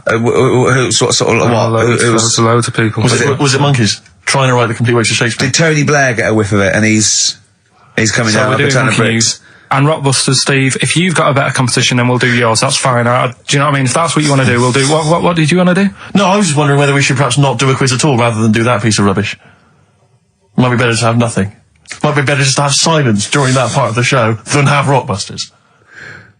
I don't know. If I give you the clues and that, and if you think they sound rubbish, we're not doing it. Well, I know that. I guarantee they're going to sound rubbish. All right, let's make it the last Rockbusters then. This is the last Rockbusters. Well, it depends. This is okay. This is if it's good, you get a reprieve. It's all about this. Okay. Okay. Go on then. Let's do Rockbusters then. Oh, we're doing it now. Should we play a record and do it after that? Do it after. Well, I'll tell you what. I'll tell you the prizes and then we'll come back with the clues. Because I've dug out that REM track. Excellent. So it's an interactive show. Okay, we've got the best summer holiday album ever. What we got on there? It's got Elvis versus Junkie XL. That's brilliant. Holly Valance is on there. Yeah. Laz Ketchup. It's all the stuff that the XFM listener is craving. Tribute to the Ramones album. We got Red Hot Chili Peppers are on there, Metallica. Street Legal from Bob Dylan, that's nice. Brilliant. Did you just buy that in the 4 for £20 from HMV deal? Fair enough. Once That's a again, good album. The Talons of Weng Chiang, a Doctor Who classic. Yeah. And there's something for the XFM listener, 8 Mile on DVD. I as thought well. that was nice, that film. That was the last bit was funny. It was good. It's a good film. And some good rap-offs in that as well. Yeah. So let's play a tune and then we'll come back with the Rockbusters clues. R.E.M. Go on, give it to him. Jane's Addiction, Just Because. I think things are rocking up. They are indeed. Rocking up in the land this year, Steve. Yes, that's good news, I think. Evanescence, them, The Darkness, rock-tastic. XFM 104.9, Ricky Gervais, Steve Merchant, and Karl Pilkington of A Saturday. Can I just say that the Shaving Your Arse feature from earlier, if you missed that was 1:30. That was a discussion on shaving your arse. Yeah. It was great stuff. That seems to have caught the public imagination. We've had so many emails. We've had someone telling us exactly how to shave your arse. Yeah. So if you need that information, I can probably forward it to you. Well, I think this will be the year of rock and arse. Exactly. But it's extraordinary how, just a simple discussion like that you would think perhaps was crass, crude. Mind you, our listeners do like Karl talking about monkeys. Sure. Do you know what I mean? Yeah. It's not like it's something to be proud of. It's not like we changed a nation or freed a people or found a cure for something. We hit them in their, at their level with monkeys and arses. Yeah, exactly. It's what our listeners love. Yeah. Monkeys and arses. Yeah. We should put that on the poster. And they go together, because I joined the zoo last time. We went down and became friends of the zoo, right? Oh, well, I thought maybe you had to sit in a cage for that thing happened. I went straight for the chimps, of course, right? And there's sort of like 3 sort of big sort of adult ones there, and there's people with their kids, and I could see the people just putting their kids away as one of them went up and started putting his face up the other one's arse. Sure. And it was sort of like, I just can't be bothered to explain this to my children. Exactly. So I was just moving away. Oh, come on then. There's the lions. You're going to have a look at the lions. Yeah. What are they doing? They're just sniffing each other's asses. Yeah. Yes. I remember when I used to go to the zoo, I always felt there were certain animals that weren't getting a look in, really, that no one was particularly interested in. The tapir. Exactly. We were going straight to the snakes we were interested in. Yeah. Birds. I don't remember being particularly interested in birds. Big cats, although it's a bit depressing. Great apes. Reptile, you're right. Reptiles, yeah. Birds, unless it's a big one that you think can rip vulture. a dog apart. Yeah, a vulture you go, or an eagle, brilliant. brilliant. Yeah, exactly, yeah. Owls are brilliant. Yeah, owl's great, but I've always wanted a little owl on my desk. I'd like be doing work and there'd be a little owl there, and I go, can you give me that pencil? And it just sort of goes over and gets me a pencil, goes, cheers, and it just watches me and it thinks I'm brilliant. Do you know what I mean? Not really, no. No? No, I've never had an urge to have any kind of animal sat on my desk. No, Karl? You'd like a little owl, wouldn't you, that helped you? No, I had a little magpie, didn't I? We've talked about that. Oh, he came down and started pecking your grifter, didn't he? Yeah. What was his name? Maggie. Sure. Brilliant. Inspired. And you took it to school and it didn't come back once. Didn't come back. Didn't see it again. Oh dear. Did it ever peck your head? Because you used to have hair, didn't you? Yeah. No, it did. It started getting a bit violent. Really? Yeah. But was it becoming sort of age when it's probably sexual frustration sort?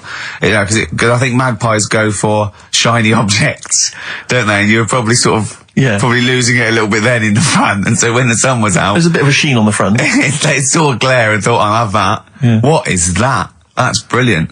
Yeah. Or as it was sort of pecking away, it mistook it for a tree. Yeah, because of the noise. Because of the noise. Yeah, the hollow sound. I squeezed his head yesterday. We should just point out, if you're a new listener to XFM, you might not realise that one of Ricky's many sexual peccadillos, I'm assuming it's a sexual thing, I can't justify it any other way, is to just squeeze Karl's head. Yeah. Front-wise, sidewise. I don't know what it is. I don't know if it's sexual or, like when you've got a little kitten, you want to squeeze his little face. Do you know what I mean? Do you know what I mean by that, Karl? Yeah, I said that. So before squeeze a little head. Yeah, exactly. And I feel that with you, because it's sort of like, he gives so much. Look at Karl's face. He gives so much. It is like he can understand what we're saying. Yeah. And that's what the connection is, I think, between me and Karl and other animals. It's like he can understand what we're saying. But I squeezed it yesterday, and Karl went, I definitely had something crack. Yeah. Because I'm trying to see how hard I can squeeze it. Yeah. I think that was you just thinking, Karl. To be fair. I think the cogs just started to... No, I mean, I think there is a danger, because I think there is a danger that you could squeeze it too much. Yeah, I know. He did a good deed today, the other day, didn't you? Was it? Yeah. What were you up to? You were just, you were talking about, being hassled in the street and stuff. And, I get hassled a lot by the homeless. Don't we all? You should go home to sleep. Yeah. I'm here, mate. But no, I do treat them a lot. Treat them. I love that. You had a good day? Yeah. You've been good? Yeah. There you go. That's 50p. Suzanne does the Save the Children thing. You were talking about, charities hassling you all the time. She does that. And I sort of say, well, you do that. I'll look after You'll take care of the homeless. I'll take care of the odd tramp around where I live. And how do you treat them? Loads of different ways. 50p I might give them. Yeah. Or I might, they'll sort of say, have you got any money? I'll say, what for? And they'll go, I'm really thirsty. So I'll go, well, hang on a minute. And I nip and get them a little Diet Coke.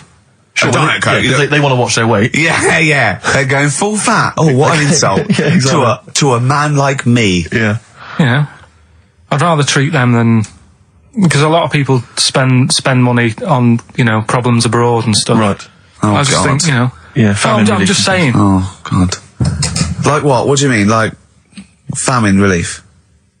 Well, you do get sick of it, don't you? You know what I mean? It's not... You get sick of No, it. I'm just saying. Wait. Go on. I'm just... I know. Just let whatever you do now, Steve, don't interrupt, because I'm scared, but I just think it's worth it. There's so many issues. There's freedom of speech. Yeah. There's we're not responsible. Yeah. There's he'll get away with it because he's a buffoon. Yes. And it is entertaining. Exactly. So go So on. what's all I'm saying is you're saying, who do I give me money to? Is it little, sick kids or whatever, or is it old people or whatever? HMV. That's where he gives his money to. Chiefly, they get a lot of it, yeah. Yeah. And for me, I just get sick of, problems abroad. It's like, what do you do? What do you do with famine and that? What are you meant to do? How can you solve it? It's gone on for years. Yeah. And it just keeps going. We keep giving them money. They keep spending it. And you're not getting any return for your cash. Well, it's just how many times, they've got to learn. What do you mean they've got to learn? What, are you going to teach them a lesson? What do you mean they've got to learn? What do you mean? Well, what are they doing with it? They must have like better interest accounts or something where, look after, put the money in the right things. Sorry, do you think that Bob Geldof sort of writes him a cheque?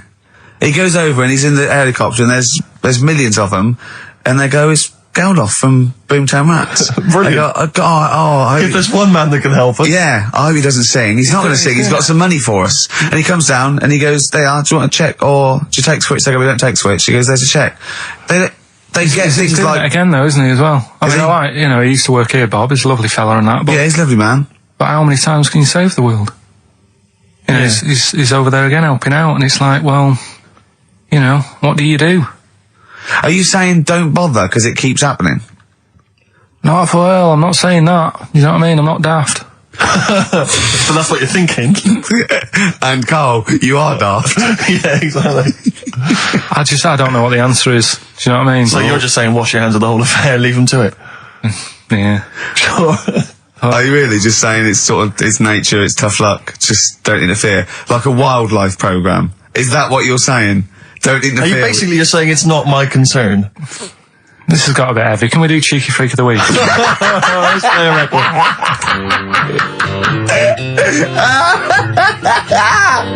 Oh, God. Oh. Placebo.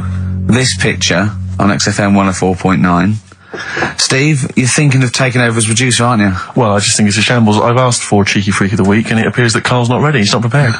No, I can sort of remember it. It's just that I like to have all the information. Contempt for But the you've just listener. had just a whole bunch of adverts and placebo in order to get it ready. We're shouting, we're having a shout and that. Right, do you want to sort yourself out in future?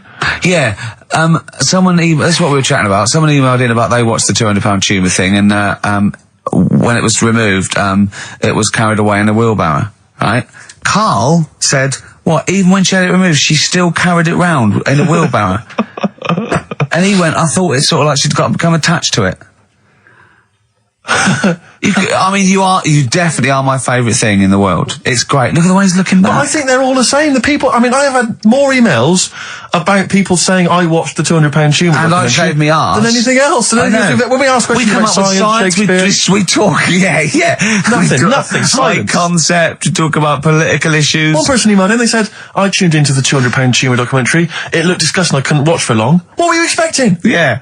That it might sing and dance? Do a little show for you? Oh, Anyway, so what's the these are really your listeners, Carl. Now, I think do you know what I mean? You sort of, you find your niche, you attract your. I think me and Steve are pretty much just here. I think the people that we had in the early days, Rick, they've long since abandoned us. They jumped ship. They've got jobs. Fans. Yeah. They've got jobs. They're out now. They've been released. Exactly. Yeah, they're getting their life back together. Libertines on XFM 104.9. I'm Ricky Gervais. With me, Steve Merchant. Over there is Karl Pilkington. I'd be great for Heart. You really would. Wouldn't I? You really Virgin, would. I'd probably. BBC Radio 2 would be my first. All one. Late night one would be good. All good stations, all professional stations. Yeah, 4 All weeks to have an go. audience, all have 4 an weeks to go before we may give up or we may come back. Who knows? It's all up to Karl Pilkington. Can I just extend an apology? I was a little bit crass earlier, and I made some unsavoury remarks about Radio 1 DJ Chris Moyles. I'd like to apologise. Funny man, Chris Moyles. I would like to apologise for that, but it gave me an idea. You, the listeners, who do you hate? Email in ricky.gervais@xfm.co.uk. I just think that we've never really used XFM as a kind of, as a research tool, really, and it seems to me that we can get great opportunity. And it's this, we don't sort of do this thing. We don't go on there and sort of like slag off other people and people in the public eye. Well, we pick on targets that can't fight back. Helpless, the elderly, people suffering in some way that really, and particularly we don't want to pick on people like Chris Moyles, who's got a big platform, much bigger platform. We want people who can't answer back. Yeah, so, who do you hate? That's us. Who do you hate? I don't want people you went to school with or your boss. Do you know what I hate, Steve? Who do you hate, Rick? Right, my top three, just in your top three, would be Hitler, Mussolini, and General Pinochet. Really? No, probably Moylesy, Harry Potter, and Jamie Oliver. Nice. But what are your top three? Now, don't make them comical. Don't make them. These are the people that wind you up when you see them on TV. If you hear them on the radio, if you see them in a magazine, they just they make your kind of blood boil. Might be us. It could be us. Well, I'm expecting that. We know that. We're not stupid. We could take it as read that it's us. Yeah. And then let's assume it's us. So we want other people. Yeah. But I want to draw up the top five people. I don't want to hear things like Tony Blair and Jeffrey Archer and fascism. No. Just people who make your flesh crawl for no fault of their own.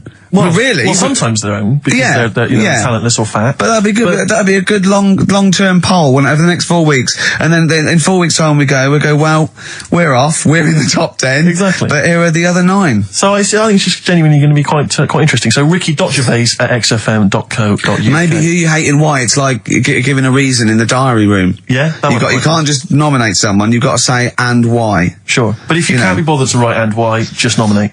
Yeah. Because that means we've got a lot of reading to do if they start doing that, Rick. Yeah. Keep it down to one sentence. Yeah. So the reason to be so-and-so because they can't walk. Something like that. Sure. Maybe. Whole lot of love from Led Zeppelin Classic. On XFM 104.9, I'm Ricky Gervais. With me, Steve Merchant, Karl Pilkington. We've not heard much from Karl this week. We haven't heard much from anyone who can speak Chinese for us either, so we're not that one on the edge. I don't think we'll be learning Chinese today, Steve. What annoys me is I'm going to go out into the world still ignorant. I know, yeah. The only Chinese I learned was from Benny Hill. No, Benny Hill could speak fluent Chinese. Well, the only ones I know is you silly idiot is Siri Iria. Yes. And bloody foreigners is bloody foreigner. Yeah. That's all. I mean, that's it's just a matter of it get you by in Peking, but I mean, you come in, you hit a dialect and your worms meet. Sure. Karl, we haven't heard a lot about from you. We've been going here. We've done a few features already. We've talked about different parts of the world, different parts of the globe. Do you speak any languages? No, not really. Or still struggling with English? Yeah. Learn a few words. I mean, literally. So about 4,000, I think he's got. I've had a lot of emails actually. People saying, "Karl, please don't leave. We don't want to see the show ending." Blah blah blah blah. We've had a couple of calls bringing back Cheeky Freak of the Week. And do you know what Karl said? He said, a bloke on the phone said, "Oh, bring back Cheeky Freak of the Week." He went, "Can't. I don't know. And he went, "Oh, go on." He went, "Well, no, I had a story today. A fella born with 2 dicks, but I can't do it." Now, Karl, you cannot not do a feature about a fella born with 2 dicks. Well, look if we need it. I mean, how much more have you got on the Chinese? We're done. We've done that. We've nailed Chinese. We've done it. That's done. That's put to bed. Fella with 2 dicks, please. No, we might get round to it later. But, like I say, Cheeky Freak of the Week. Sort of, we've put that on hold at the moment. Sure. Right. So, what have we got? What are you providing then today? Have you got a quiz for us? Yeah, we've got, what's her name if you want? We've got, We've got what? What's her name? What's her name? don't Is know, that a new one? Don't know. Yeah, what's her name? Yeah. What girl am I thinking of? Songs of Phrase. Songs of Phrase. We've got that coming up. All right. Monkey News. I Monkey trust. News. Jane's Addiction, Just Because on XFM 104.9. I'm Ricky Gervais, with me Steve Merchant and Karl Pilkington. We're all here then. Oi. About 1:05. Yeah. Got 2 hours to go. I imagine you've got all kinds of treats lined up, Rick. Well, there's lots of things on the show. Great music, you know, Nirvana, Radiohead, The Darkness, to name but 3. Can I play something from Led Zeppelin later? Yeah, please do, and maybe some Neil Young. Oh. Now, coming up also on the show, we're continuing a thing we started. We've only got 4 weeks to go before maybe we either give it all together or go away for a couple of 4 months. weeks or 3 weeks now? Is it 3 weeks? I don't know. I think it's the 16th of August, isn't it? Cannot end soon enough. Wow. Might be that. It'd be a shame to end it forever, but it's all up to Karl. So, again, he's in a grumpy mood. We've tried to try and up his attitude, and it's them. It's the listener that counts, Karl, not us. We may be feeling bad, but you, the listener, counts. You come first, yeah? Okay, up, yeah? Big 'em up. Big up London. Big up you, the listener. Karl, leave yourself at home for a little while, yeah? We're going to continue that thing we started last week. We're doing the list of the most hated people in Britain. It's not us, it's the listener. So keep coming with those suggestions of people you just obviously you don't hate them. We don't want a list of mass murderers, dictators and politicians. You can't have them, but mass murderers and politicians, what's the difference? Oh, good point. Good point.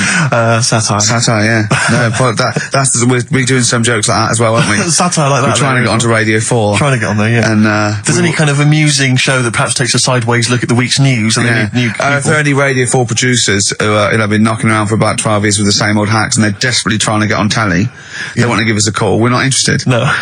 We've got bigger fish to fry. So if people that you hate, minor celebrities, people on TV, pop stars you don't like, email in ricky.gervais@xfm.co.uk. And I'll tell you what, then we'll do like the Channel 4 do, then we'll give you the sort of list of the top 10 at the end, and you can vote within that top 10. I'll tell you the ones out in front of. Could we wire up some kind of premium rate phone line so that we make a fortune? We can't afford it, but when you email in, if you could also maybe send us a lottery ticket, then, we'll make something out of this. The ones in the lead, I'll do in no particular order, but these are the ones way out in front at the moment. It's Chris Moyles, Robbie Williams, Chris Tarrant, Davina McCall. Interesting. I'm sort of surprised at, but I know that it's probably just I think she's just been on TV too much lately. Yeah, that T-shirt annoys me. Big Mother. Sure. That annoys me.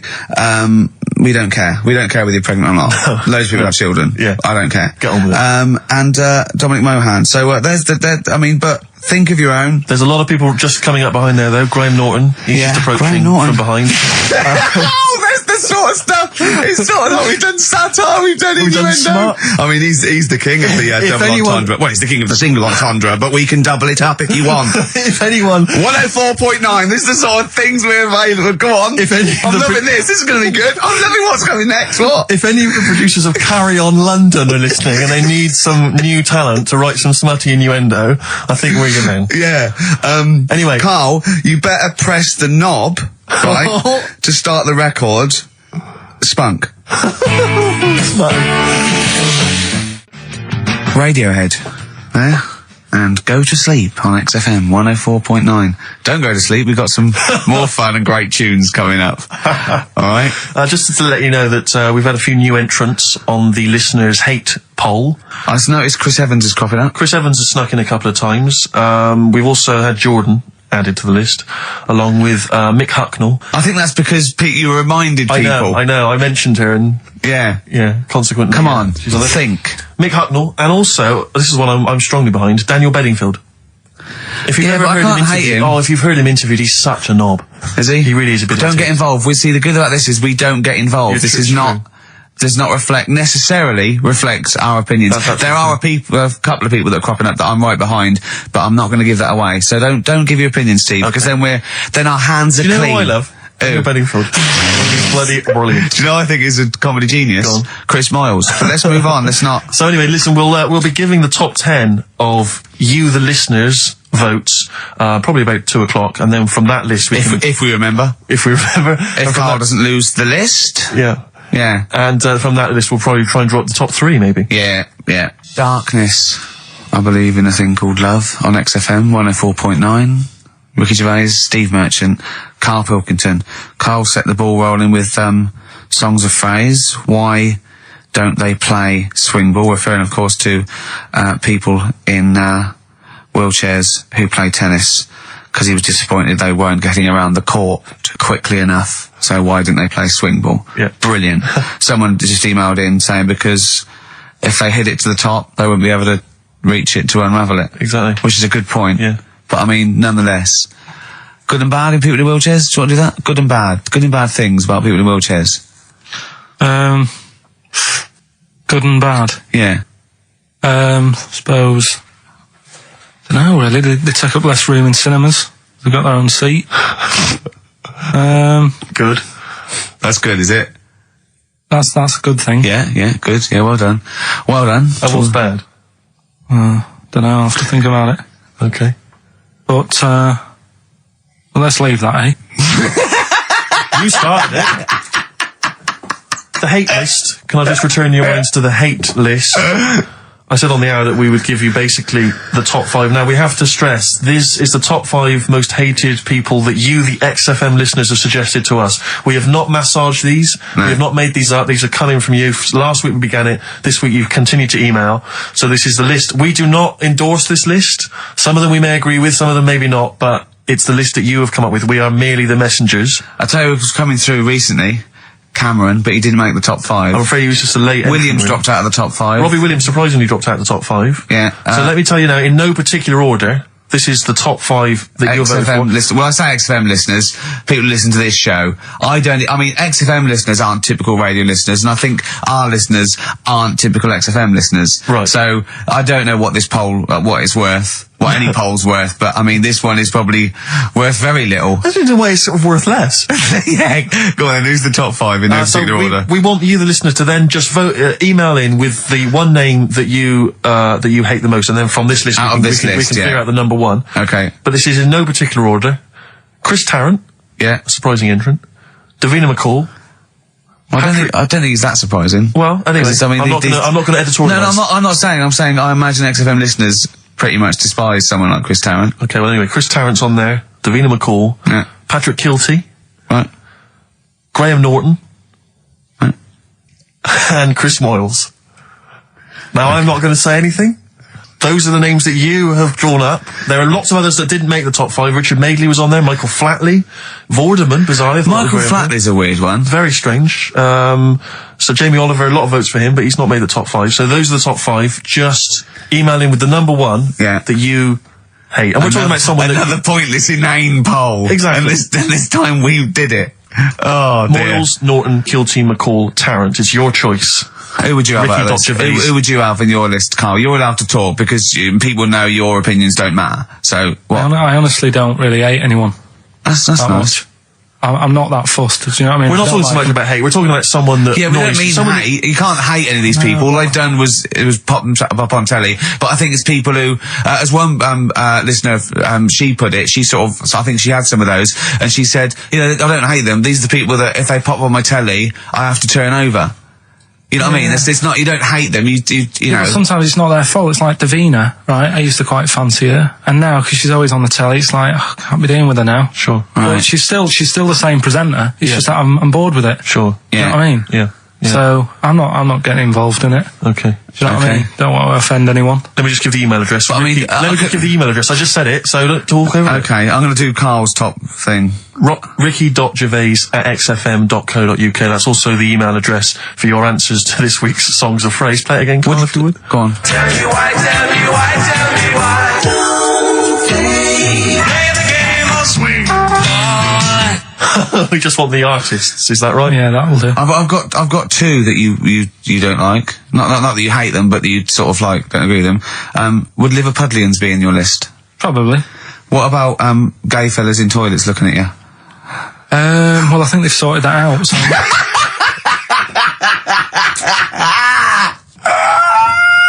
One of the prizes this week in Carl's goodie bag features this song. Play it, Carl. The Monkees, Pleasant Valley Sunday. God. Snoop Doggy Dogg from 1993. and What's My Name? Long time ago. It was indeed. 10 years ago. XFM 104.9, Ricky Gervais, Steve Merchant, Karl Pilkington. Songs of Phrase. We've had very, very few entries. I really think people aren't interested. They really have just given up. I mean, seriously, Karl, That's the one thing you contributed to this show, Karl. And it's the weak link, I think. Missing link. In the chain. The missing link. Oh, do you reckon there is one, Karl? Do you reckon they'll ever find the missing link? Wandering around Manchester. Wait a minute, Karl. The stats then. Let's have the answers, if we can. Right, there was, specials. Play it once more. Alright. Tell me why. Special. Yep. Jermaine Jackson. The game of swing. Right, there was, Play the Game of Love. I think that was Wayne Fontana and the Mindbenders. Right, you think, but you're not sure. Louis Armstrong was the, Don't Mean a Thing If It Ain't Got That Swing. Mm-hmm. Yeah. And Queen, Don't Stop Me Now, We're Having a Good Time, and that. We're having a ball. We're having a ball. Yeah. Well, I mean, considering you yourself weren't entirely clear, I think it's only fair to give it to Paul Brown, who got some of the answers right. PB, you are getting those prizes. Well, they are on their way They're to you winging now. their way to you. Okay, the stats are in for the XFM listener hate list. Some interesting results. Go on then. Reverse order. Okay, in 5th place. In 5th place. Interesting, Davina McCall. Yeah, I think that's his reflection of being on telly all the time and running out of stuff and being a bit over the top and yeah. 4th position. Yeah. Christopher Tarrant. Okay, well, I mean, that's, I wouldn't have thought he's the favourite. There is role a model joint of- go on. 2nd place. Go on. Graham Norton Yeah. is alongside in 2nd place. Patrick Kilty, which means Chris Moyles is the winner with an overwhelming vote. And I swear to God, I have not done anything to those stats. Yeah. That is exactly as they've come in off the email. We do not give our opinions on this. Do That not was the condone XFM listeners, but well done. Thumbs up, you all win a We're going prize. to play you some nice records because of that, aren't we? I reckon they sort of prefer some ads. Either's fine. Yeah. Muse, time is running out on XFM 104.9. Just a couple of emails just to update you on what's coming in here. Go on. Natasha has emailed us. She says that she's of Chinese origin, and at 27, she often got mistaken for 24. So your notion that Chinese people don't age well is obviously factually incorrect. Yeah, well, we didn't need a thank you for playing, but I mean, honestly, trust us, Natasha, we didn't need you to tell us that. We know Karl is talking absolute nonsense. Wait till you get to 30. Oh dear, now this is quite a nice email from Paul. He says, let Karl know that I have a Chinese friend called Oi. Imagine the confusing and amusing situations we get into. We're out and about in busy Soho. Is his surname come here? Lightning wit from Karl. Wait That's nice. till you're 30. Yeah, I know. Brilliant. But no, actually, we've had a surprising response to Songs of Phrase this week, despite the fact everyone has agreed that it's a racialist. They've nevertheless had a go. So keep your answers coming in, because we may as well. 1:05 then, already, over Saturday. So I'm Ricky Gervais. That was Placebo, with special needs, which brings me to my next point. With me, Karl Pilkington. Karl Pilkington, there he is. Steve Merchant, 104.9. That's it. We're back then. Well, for one last time. Well, it's certainly the end of the season. We're away for at least, 2 months. We're doing the Office special. And possibly forever, depending on whether Karl decides he wants to carry on with this. Because, I mean, we do this for fun. We don't need to do this. We don't need to do this for, money. Obviously not. The kind of money you're earning, Rick, you do not need to do I this. don't need to. It's quite honestly beneath me. Yeah. We don't need to do it to further our career because it's embarrassing being Didn't on your accountant XFM. say, do not even bother cashing those XFM checks? It's not worth your while. No, it's not. The time it took to sign them, Exactly, it wasn't worth it. So we do this basically to ridicule Karl on a large sort of platform. I say large platform. Yeah. XFM. No other radio station will have us. It's roughly the same as standing up in McDonald's. I and imagine so. ridiculing. But of a lunchtime though. Yeah. Or so- when it's just the cleaning staff mopping up. Yeah. So, if Karl doesn't come back, he's breaking up the three-way partnership. He's very much forever. Sting, isn't he? Yeah. Like, what, 1986, 87? Exactly. He's going to go off and sort of make some quite poor, sort of jazz-inflected white man soul, and leaving us to go about our business. Play pizza places. Exactly, yeah. Yeah, well, I'm going to go into sort of maybe writing say, Dad, why can't I be in the CIA? Yeah. You don't know anything about it. You're a drummer. Yeah, yeah. So we'll have to see. I mean, do you think anyone cares? I wouldn't have thought so. Because I think if someone was interested in having some good chat and some great laughs, they'd spend more time with their friends. Yeah, or listen to another radio station. Or listen to a decent radio show. I think something like that, they listen to XFM for some music to have on in the background that's loud enough so they can hear it while they're hoovering. Yeah, I don't think our fans hoover. Well, true. I think you've got to have... Or shoot up, whatever. I think you've got to have a house to hoover. I'll tell you what they do want, though. Some great music. They do indeed. They'll be saying, since you've been gone. See that? That's the sort of link I can do if we stay If you together. could cut out all the other drivel you speak, you'd be great on Magic. I know, yeah. You've got to... Come on. I know, you've got a rainbow something, haven't you? Rainbow. You got a rainbow something. Oh, it's rainbow. Well, I mean, for a last show, that song had everything. It's got 2 guitar solos. Yes. It's got a key change. It's got bad grammar, Since You've Been Gone by Rainbow, and that's for Camfield, the Prince of Rock. Yeah. He's going to be the king when Vance, just hands over his crown. Yeah. And you've still got that on XFM, so, don't worry about us going, oh, you weren't? Oh, okay then. No one cares. No one cares. This is our last show. Let's make it a good one. Let me give out the email address because I imagine there's going to be a flood of emails demanding please, Carl, keep the team together. Yes, it's jono.coleman. Coleman's not a team. He's just a big lad. Yeah. Right, come on. What do you mean, come on? I've got nothing. Ricky.Gervais. Oh, Ricky.Gervais at XFM. Or Karl.Pilkington, because you can do it throughout the week. You can do it throughout the 2 months. And what's the phone number for XFM? 0207. Is it 766 6000? And then just ask people through the car and leave a message on his voicemail. Yeah. So email him a lot. 0207 766 6000, I think, and just ask for Karl Pilkington. Yeah. Little Karl Pilkington, little baldy mank twit. And say, please stay. Yeah. Please stay. Carl, say something then. How are It's you, your mate? last show. Say hello. What are your feelings, Carl, so far? I mean, are you cheerful? Are you upset? Not at all. No? Can't wait for 3 o'clock. So it was interesting how Ricky was saying he only does it for the fun. I haven't even got that bit. Yeah. I am paid peanuts to work Saturdays, which wrecks me weekend. Paid peanuts, you get monkeys. I have no fun. Yeah. Right? You're having a laugh. And what people You forget love is- this. You love this. You love me coming in and having a little chat beforehand and after. Yeah, but that's the funny thing, innit? Listeners just think, why does he get so moody about it, having Ricky annoying him just on a Saturday? Yeah. It's not just of a Saturday. Why? It's in the week as well. How do I annoy you? How do I annoy you? Daily. How annoyance. do I annoy you, Carl? So you can't, if you be specific. See? The first thing that springs to mind, when I'm trying to work with Steve before saying, come on, let's, find some interesting stuff to talk about, I think you were playing the accordion in the air. Was it the accordion? I mean, it doesn't really matter. They get the idea. Although I can't play the accordion, so it wasn't very good, was it? Where did you find an accordion? I was one out there, right? And then Next to the drum kit he started playing with. then I had a loudspeaker and I put the accordion for the loudspeaker. Then it loud, those loudspeakers. They're amazing. My question is this, Carl. Do you honestly think that's going to stop just because we're not on air anymore? He's not going to see you on a Saturday, so he's just going to come in even more often. Yeah, I can just drop He in. won't bother me as much, though.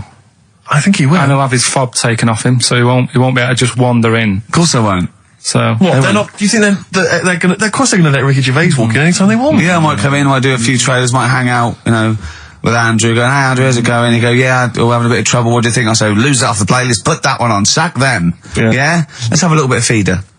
yeah, that's what we want. Yeah. Feeder. Forget about tomorrow. At least we're here today, Steve. The 3 of us for an hour and a half more. The last time ever, possibly. It's up to little baldy head manky. Well, Karl Pilkington. a number of emails, Rick. This is from Matthew Davis. I think he very much captures the mood of the email public. His email is just simply titled, Go! In the name of God, go! It says, why wait till 3? Why not leave immediately and stop subjecting us to this abject Well, misery? Carl did once when he had to get a train. Of course. So that's never happened on radio before. But who knows? I mean, stay tuned. We might shoot off at 20 to 2. Or we might get better. We might get better. We might get better because we've done a bit of planning, because I got Carl round last night Really? to do some planning of the show, didn't I? Loosen Your Hold by South. That's great. On XFM 104.9. Well, that's nearly it. Rick, can I just say thanks to everyone who's emailed in over the weeks and months we've been on, because obviously we're too lazy to even send them a response or a reply, but we do appreciate it. We do appreciate it. Same with all the letters and stuff that we can't. Yeah, people send stuff in all the time and they say they like the show or they don't, or they contribute little ideas and stuff, and we do read them and we do appreciate it. It's just that we, when you've got someone like Karl Pilkington in the studio, you just need to pick his brain constantly and you've got no real time for admin. But thank you for sending in all the nice letters and responses and stuff. Well, finally, we should let people know that next week, for the foreseeable future, it's Adam and Joe. Brilliant. They were brilliant, and they're standing in for us this time next week. Well, you say standing in, but possibly replacing full-time unless Karl Pilkington decides to change his mind and come back.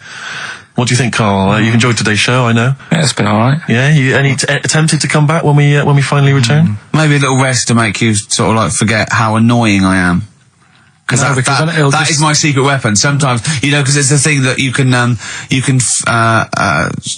fleece a sheep as many times as you want, but you can only skin it once. Sure. So what I do is sort of like, I fleece them. I never actually completely lose a friend. I tease them and talk to them to the point where they're going to leave me, and I go, oh, anyway, how are you doing? They go, I'll sort of confuse them. Yeah. And that's what I've done with you today. And I think over the next couple of months, where I'm sort of nicer on the phone, I'm not squeezing your head, you'll go, he's all right, Rick. What? Yeah, and then I'll get you back in it. And then I'll absolutely rip you to pieces again. I'll be dealing with. So, but hopefully, and also, unlike a lot of my friends who are clever, I don't have to worry about you because you will forget. Because you've got a tiny little intellect. And do you know what I mean? You'll forget this conversation even took place. Oh! So if the Telegraph are listening, that is the sort of quality entertainment you get.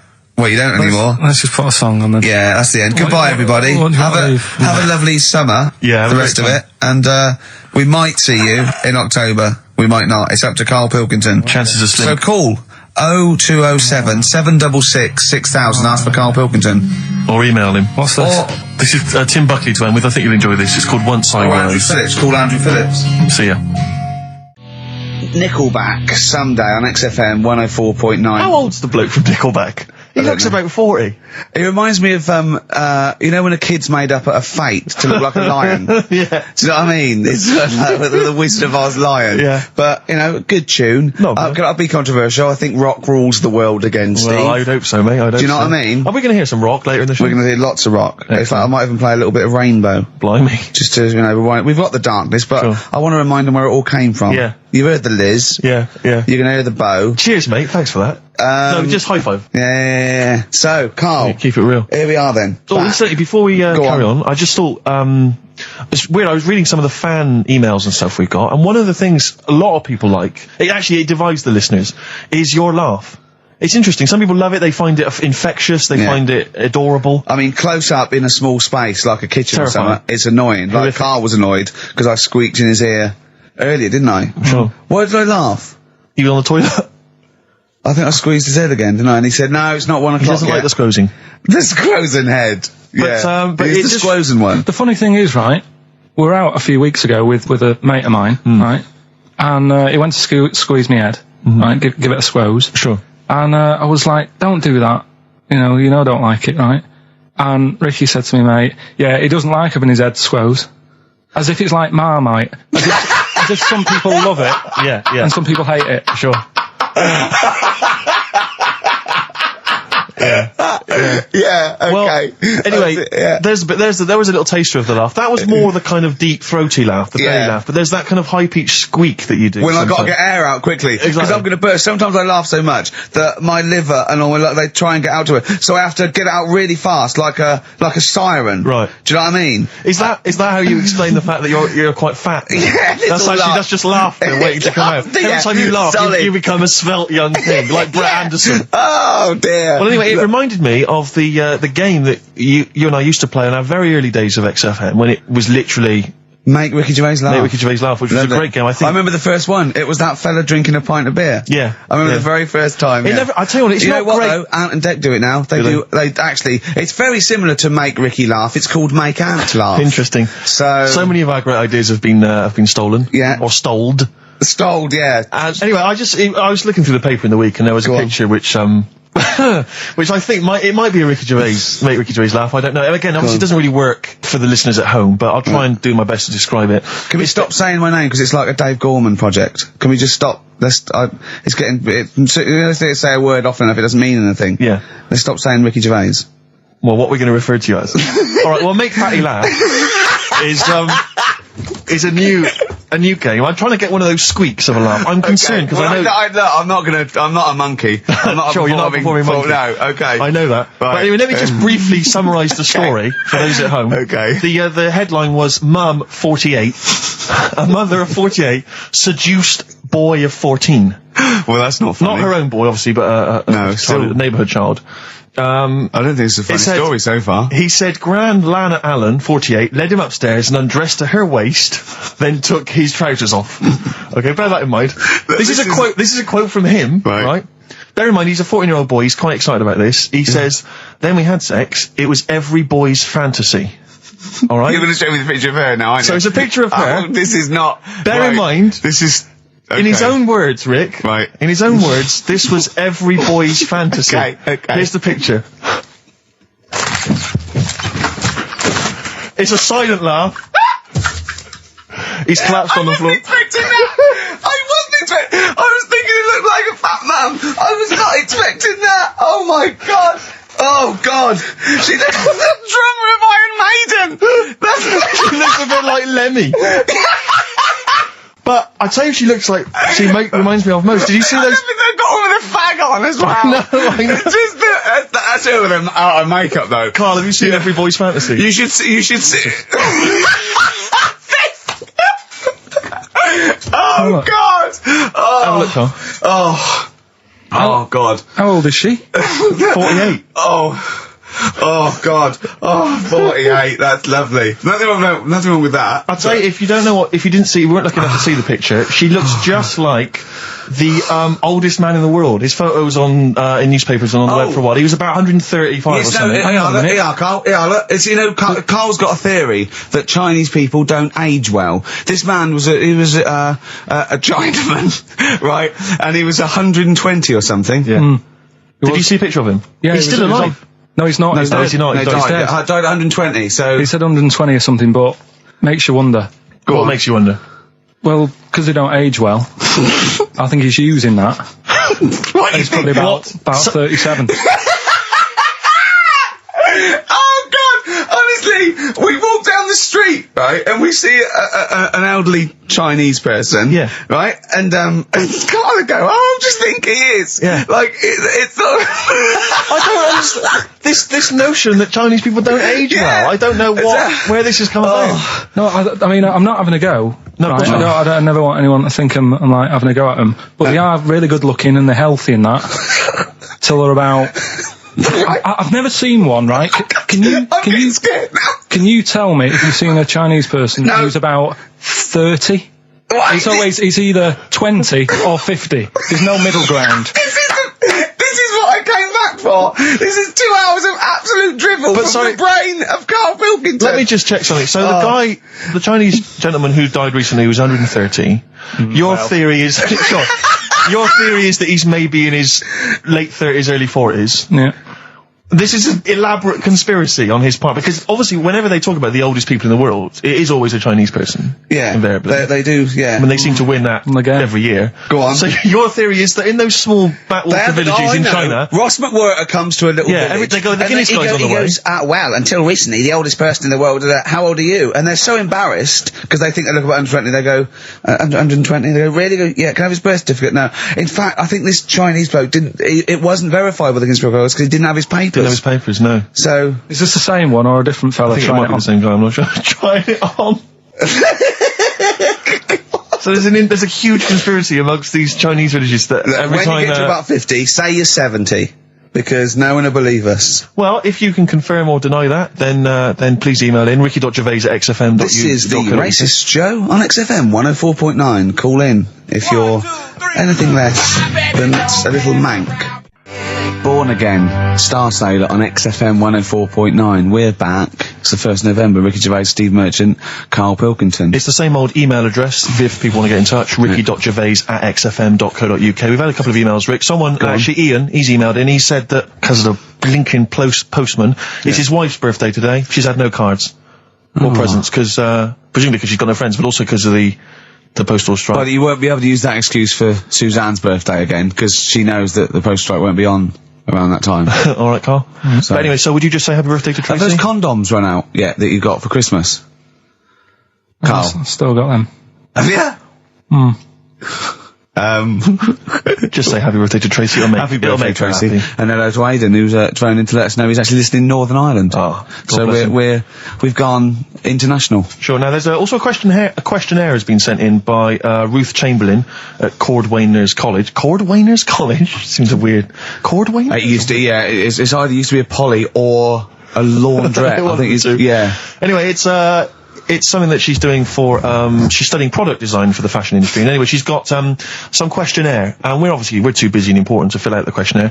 But we thought maybe you could answer it, Carl. Carl, look, he's yawning, he's looking round, he's only got to do 2 hours and he gets a whole day off and he's getting paid for it. Do something, Carl. Be grateful. You've probably ruined a man's career. He's ridiculed now for doing this. He's so weak where he should have squoze your head and kicked you out of the building. So, let's have a little bit of effort. You've only got an hour and a quarter to do, then you get 2 days off, alright? Alright. Right, Carl, it's a questionnaire about happiness. Oh, yeah. If there's one person... Well, that should answer it right where. The first question, Carl, on a happy scale of 1 to 10, where are you on the happy scale? Is it at this moment, or in general? Well, I would say generally. Okay. Yeah, but you don't always have to, like... I mean, I think I'm happy in that, but I don't always show it. You never show it?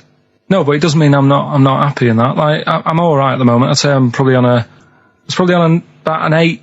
I was probably on about a 9 when I woke up, right? And then, sort of fell out with Suzanne over her haircut. Yeah. Right? She went for a haircut and came back with something that I didn't like. Sorry, what did you say? So when your girlfriend walked to the door, she had her hair done, you said, I don't like it, alright? She could tell by the look on my face. But don't you say, no, I'm happy with it, I just can't tell. I'm loving it. Because then she might have it done again. Oh, Carl, I just cannot get over you. I really can't. No, but you haven't seen it. Right? Oh, So then I was fed up, but then I thought... Sorry, what authority have you got to talk about haircuts? Yeah, you had officially from a barber in Manchester above a railway station in a shack, it was £2 a cut, told you to have the hair of a Chinaman. Well, you wish you had the hair of a Chinaman now, you got no hair. You're a little bald man with your mouth open, so don't... Is she listening to this, Suzanne? Sitting at home with a woolly hat on? I don't know. But she knows now, doesn't she? What did you say? What words did you do about it, though? I just said you look like someone out of Slade. Interestingly, that's what I look for in a girlfriend. Oh, God. Which one is Slade? That one with the funny... Not Dave Hill. Yeah. The one with the crooked fringe and the goofy... She had her teeth done as well, did she? She had 2 front teeth put in. Dumper. So anyway, So prior to that, you're on a 9. Then you saw the haircut, you're on an 8. Yeah. Yeah. And now then, what you're on? I'm probably on about a 6 at the moment. Why? What's happened? Well, while Star Sailor was on, bit more head squeezing going on. So, yeah, about a 5 or 6. So generally speaking, what would you say you are? About 4. You're on a 4. Alright. What would you give someone who wasn't very happy? What would you give them? What are you thinking, Carl? Depends why they're not happy. They're low, okay, so what would you give them? I mean, yeah, depends, innit? If it's someone who's just lost their arms and legs in an accident, you don't give them a lollipop. Sure, or some mittens. Yeah. You give them a hat. Yeah. Yeah. And dare I say it, a smile. A skateboard. Yeah. Yeah. I don't know. You don't know. You got to answer the question. Alright, so hang on, let's assume that you've upset your girlfriend because you slagged off her haircut. What are you right? going to do now to go and make her happy? How are you going to cheer her up? And not buy her a baseball cap. I don't know yet. I haven't thought about it because I've got this to sort out, haven't I? So when I get home, get her some gel or something. Oh, God! Oh, Christ. Okay, and, alright, just name something that always puts a smile on your face, Carl. It always cheers you up. If you're feeling a bit blue, it always cheers you up. A monkey, innit? Learning something. Right. That's a bit weird. I love the qualifier. No, I think it was I think it was two different sentences. I think it was learning something. That's a bit weird. yeah. Oh. Learning something that's a bit weird. Okay, and finally, if you could have something to make you happy, what would it be? Little chimp, wouldn't it? Little chimp in a suit. Well, don't answer for him. Don't put words into me. You could have anything you want. It'll cheer you up and make you happy. What would it be? You can't say a skin of titanium. It's got to be something possible. Yeah. X-ray vision. No. What would you have? It can be conceptual. It could be world peace. It doesn't have to be, you know, a new watch. Yeah, let someone else wish for that. Sure. It'd be a waste. Yeah. Why should you do it? And then someone else gets a nice new watch and there's world peace. Exactly. You're walking round, it's nice and peaceful, you know what time it is. He's swanning round, he's got a lovely new watch and there's no threat of him being bombed. Exactly. I'm quite happy the way I am, really. I don't really want Are that you much. really? But you're on a 4. Yeah, You're on a happy scale of 4. Yeah, you're on a 4. Surely you want to get to 10. Surely the point of life is to be on 10. Yeah, but what's a 10? Do you know what I mean? No. What's a 10? Contentment, absolute contentment, joy Bliss. in your heart, inwardly and outwardly. Not walking around with a little round mank head with your mouth open going, what's the point of that? I've done it once. Is that why you've still got all the condoms? Because I've done it once. What's the point of that? Alright, we're going to get over some hair gel. Come on. 10. Just one thing that would make you happy. That would cheer you up if you were feeling low. Tuesdays off as well? I'll have the MD just, resign straight away, shall I? I honestly don't know what would make me happy just like that. Because I am happy. I know you say I'm fed up and that. Do you know what? He said he wouldn't want to be too rich. He said, because if I was too rich, then Suzanne would say, let's go around the world. He said he wants to be rich enough, so they're happy in that they got their bathroom and everything, but they still can't afford any more holidays a year. Think of that wish. Think of that capping your wishes. Yeah. Do you know what I mean? Putting a ceiling on your ambition. I love it. It's genius. Look at his face. Play a record. You're an It's idiot. like if you'd won that ticket round Charlie's Chocolate Factory, and he'd said, actually, Carl, I want you to take over the factory. It was a test. You'd have said, I just wanted to look around the chocolate factory. Yeah. I'm happy to go back and live. No, he'd have said, poor. I'll work it, but I'm not working Mondays. Exactly. Play a record. Imagine giving a chocolate factory to a kid. I know. Idiot. Give it to the fat one at least. He'd enjoyed it more. Make us feel Can I bad. just say something? What's the phone number, Carl?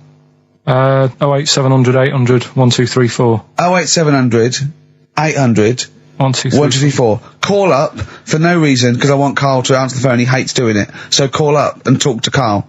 Ask him anything you want. Just talk to him. Okay? Right, answer the phone. They're going mad. Drills. Big Sir on XFM 104.9. He's so annoyed that you have to answer all those calls. Why did you like it? We're wasting time, aren't we? That's your listenership. No. They want to speak to you. No, that's nice and everything that people call up. Yeah. But we should be concentrating on what we're doing. Yeah, well, but I do this show to annoy you. I don't do it for the money, or the kudos, or the awards. Do you know what I mean? I do it so you have to be here and do what I say for 2 hours, because you're getting away with murder here in the week. I don't like seeing that. I don't like injustice in the world. I try and fight it wherever I can. So I do it to annoy... It's good of you, Rick. Thanks for doing that, mate. Yeah. It's interesting, though, that you're passionate about fighting injustice, but you focus specifically on Carl at XFM. One of the world's lesser crimes. Being a little bald mank twat. Exactly. I know, yeah, but nonetheless, it is a crime. Listen, we often get a lot of email correspondence during the show, Rick, which I don't sort of pass on to you, because I mean, you're busy, you're planning the show and stuff, you've got a lot of ideas, you've got music and stuff to worry about. So I check the emails, and we get a lot of response. A lot of people obviously, want to give us feedback. Just a sample one, from Richard Anderson. He's just emailed us in here, Rick, because he's been listening to the show. He says, Ricky, your show is appalling.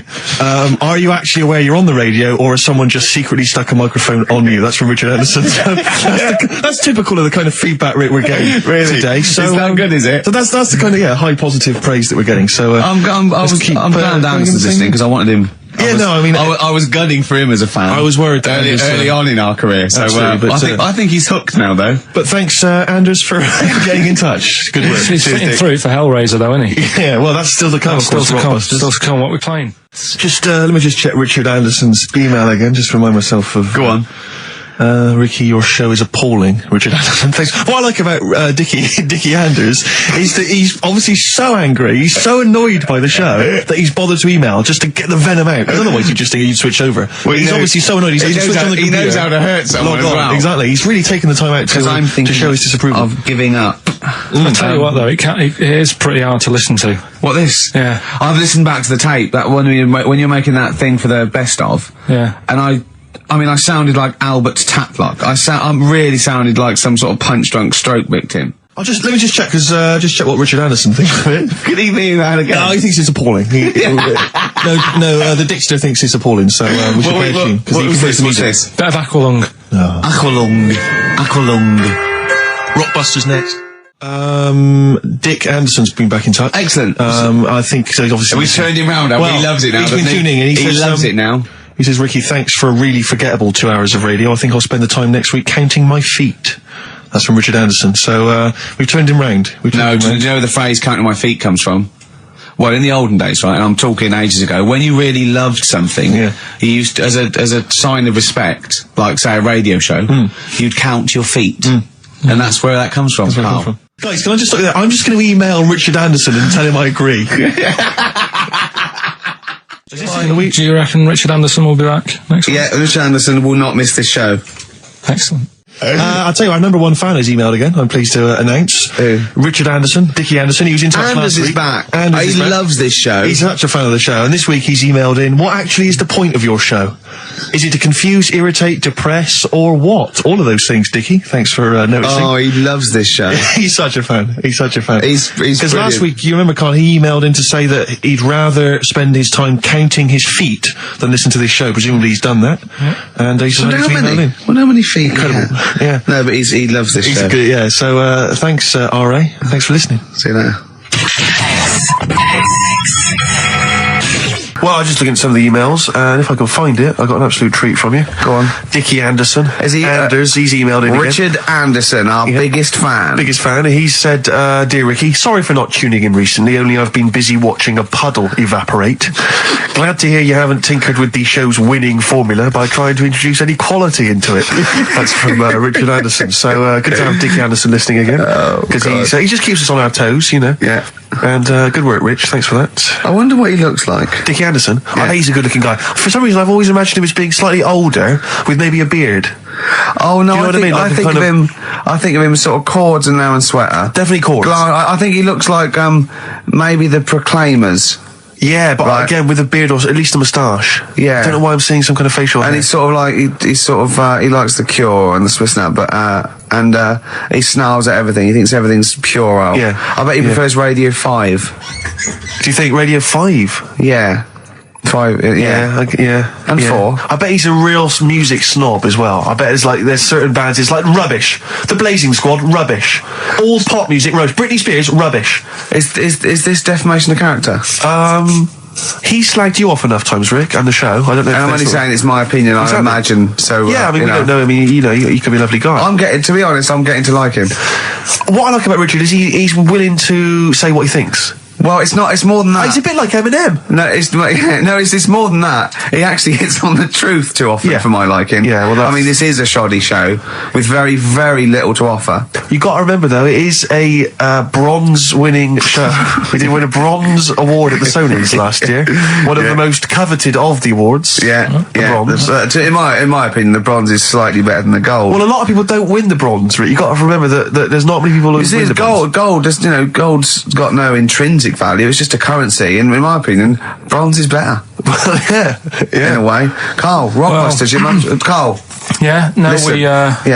we did get a bronze, but this year we introduced Rockbusters. Things will be changing.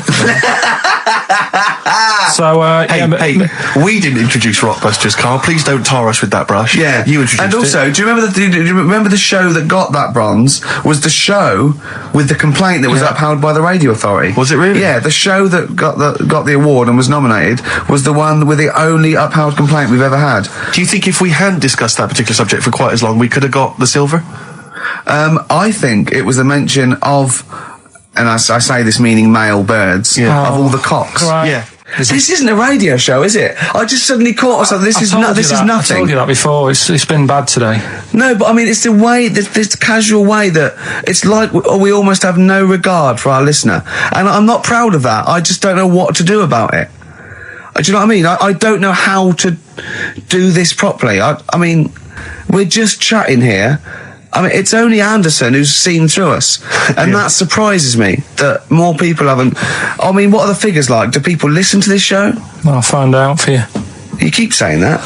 But, there's this parrot. And, apparently, it lives I mean, Rick, it's unique, if nothing else. I mean, when you wake up with Woken tomorrow, you're not even going to hear him start a line with "There was this parrot." Go on, there was this parrot, go on. Before we go, can we just get a little email off Anders? Because I think he must, I think we've probably turned him round with this show. I'd have thought so. I think he's going to be saying, coming to us with his tail between his legs, saying, sorry lads, blinding show, I was wrong, you were right. Yeah. All right. Song for the lovers is very exciting this week. We haven't had a song for the lovers or the ladies for quite some time. Let's combine the two. And a bit of John Martin, May You Never. Let's end with beautiful that this week. We'll see you next time. So, bye. Just think if someone's just tuned in now. Is Anders listening? Well, I'll tell you, Dickie Anderson? I've got an email from Richard Anderson, Dickie Anderson. Go on. The Dick Machine, which the big dick, which now this is interesting. I think we're wearing him down. Ricky, I think your show might be improving. Go on. That sense of despair and loneliness I normally feel when listening to your show doesn't seem so bad today. He's desensitised to it. Yeah, exactly. Or he's given up. Him down. Or he's just given up. Yeah. I mean, you listen to this long enough and your standards will drop. Let's play a tune. Let's come back with some more Carl's. I don't want to use the word facts. No, he's got more screen testing now. The camera's ready for you. Yeah. So I'll tell you what'll perk us all up though. Richard Anderson has emailed us. Dickie Anderson. He's loving the show, is he? Well, I don't know if you've heard this, Carl. Carl, I've called you Carl. That's okay. That's okay. I'm Claire. Pleased to meet you. Is it the shaved head or the stupidity? Yeah. It was the k sound. Because didn't I call you Arthur or Jack or something last time? You called me, I can't remember. I don't know, but it was quite embarrassing. Claire, I'll be honest with you, Claire's quite an unmemorable name. Yeah, I know. But yeah, Dickie Anderson, he's a guy, I'll be honest with you, he's not a big fan of the show. But Is he's, he not? well, we're getting to winning round. He says, dear Ricky, the more disappointing your show becomes, the more I seem to look forward to it. Now I see your face plastered across London. Is your show some sort of curse put on me by an old gypsy woman I've annoyed? Good point, Dickie. But Dickers. but Randers, as I call him. Yeah. I He can't listen now. I know what he's doing. Yeah. He's tucked him in. He's backing into the fire as we speak, and he wants to roast them until they spit. Oh dear. Thanks for listening. Thanks for and Merry Christmas to you and Happy New Year. And as you know, you've got a lot to look forward to because our first hour is always the best. That's exactly So you're going to be loving it till 3, cockers. Oh dear. What should we play? Well, this is I every so often I get sent a CD by a friend of mine, Harry, who just sorts me out with tunes that I may have missed. That's such a good idea. It is a great idea, fantastic. and this is one that I think it came out this year. It's a Teenage Fan Club, and they teamed up with Jad Fair, and I think it's a mixed bag, the album apparently. But this is one of the good tunes on it. Near to you. Last message from Anders, I suspect, for the day. He says, I've just roasted my chestnuts over an open fire. It's a lot more enjoyable than listening to your show. He's pretty snappy, is Anders. Yeah, he keeps them coming, It's a shame that, that we sort of couldn't sort of maybe meet up with him and try and persuade him that, he should come over to our side rather than, Come over to the side. Exactly. Yeah, come over to this side. I think we've got him though, because yeah, apparently they did this survey in America. People who loved Howard Stern listened to an average of like an hour and a half a week, and people who hated him listened 2.5 hours a week. Yeah, exactly. So I think he's probably more faithful a listener, yes, than some of the people that quite like us. Exactly. Yeah. You know what I mean? He's got to listen. I'm the same with some people. I've got to listen to things that I just think are awful. I can't. It's compulsive viewing. So I don't care if people listen to us because they hate us or like us. No, indeed, as long as they're listening. I was on the as long as they're spending money on the advertisers. Other day. Yeah. Hey, I should just point out, because it's Christmas time, we've had an email from Dickie Anderson. Oh, Dickers. RA is he's I suppose he's a long time listener. Yeah. And he emails us most weeks. Ricky, If, as I suspect, I'm your only listener, I wouldn't bother with your show today, as I've got to attend some family Christmas nonsense at Auntie Marion's house. That's from Dickie Anderson, and he's good because considering he hates the show and everything we stand for, he does take the time to email every week. That counts. That counts to advertisers. Yeah. I think we've got a lot like him. Oasis, Supersonic, still good. Still as good as ever. Still good on XFM 104.9. Ricky Gervais, Steve Merchant, Karl Pilkington. You'll be pleased, Rick. Go on. Ricky Anderson has emailed him. Dickers, Danderson. Oh, yeah, what are you doing, Dindo? He's probably our biggest fan. Diddler, you little diddler. Exactly. He has emailed in, as ever. Ricky, your show fascinates me. How do you maintain such levels of senseless drivel? That's from Randers, from Randy Anders. Little diddle dodders. Oh. So, thanks again, Dudley. Yep. Well done. He's, yeah, that's great. I get a buzz. I was disappointed last week where he didn't, ask him why he's, didn't email us He didn't respond last week. No, it's a shame. Probably busy. I don't believe he had something better to do. Well, I wouldn't have thought so. I can't believe that of anyone when you've got this sort of level. Exactly. Intense chat. You mentioned earlier when we had our regular email from Dickie Anderson. Yeah. Randers, as I call him. Dandy son. Yeah. You mentioned it because we didn't get anything from him last week. We didn't get anything from him last week. Anyway, he's obviously listening. Rich, because he's emailed in to explain his absence.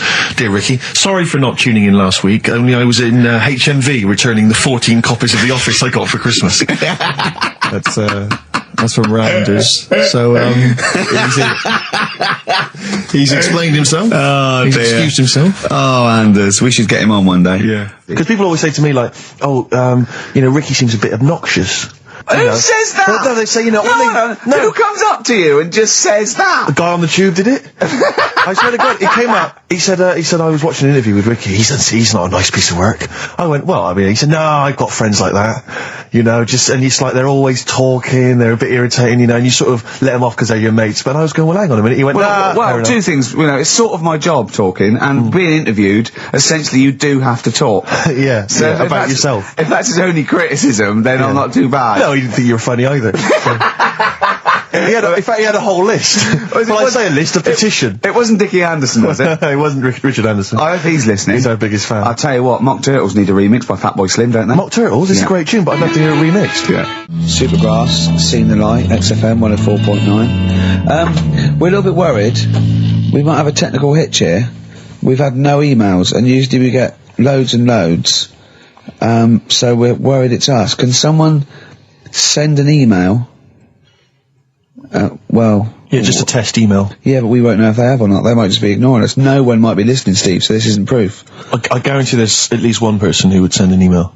Maybe if Dickie Anderson's listening, he could do it for us. Anders! Do us a favour for all the pleasure we've given you over the last few years. Ricky.gervais@xfm.co.uk. If you haven't heard the Rockbusters, might as well give them out. Well, let's check the emails working before we do that. Yeah, otherwise it's a complete... This whole show has been a sham and a farce and a waste of time. Well, I think they can take that as read. Boys are back in town. Thin Lizzy, what a classic. Beautiful. Carl, should that be our anthem, me, you and Steve, eh? Eh? Yeah? Can I just get a couple of bits of admin out of the way? Go on. We've had an email from Peter Goff. He has said, where is Richard Anderson? Where is He only Dickers? tunes in to listen to him. Where's Dickley? Where's little Dickie Docker? Little Dickie Anders is not emailed in. If you don't listen normally, Anders is our biggest fan. He loves us. I just absolutely But he's thinks the normally world got a little bit of constructive criticism, which we always appreciate. Yeah, we're open to that. Sure. Exactly. Sure. I'm gonna shove this up your... So if Dickie Anders is listening, then he might want to get in touch. Can I just say before we play a record that we've had an email from Dickie Anderson. Dickers! Richard Anderson. Oh, Dickster, you Dicky Docky Dido. How are ya? If you're a new listener, then you won't have come across Richard before, but he loves the show. He's our biggest fan. He's a bit of a... And he loves the show. He tapes it and listens back to it 4 or 5 times. But the great thing about him is he's not afraid to offer a bit of constructive criticism. Oh, well, go on, what's he said? All I'm going to say to you is he said, is it true that companies are now getting rid of hold music and are instead using your show to irritate their customers while they're waiting on the phone?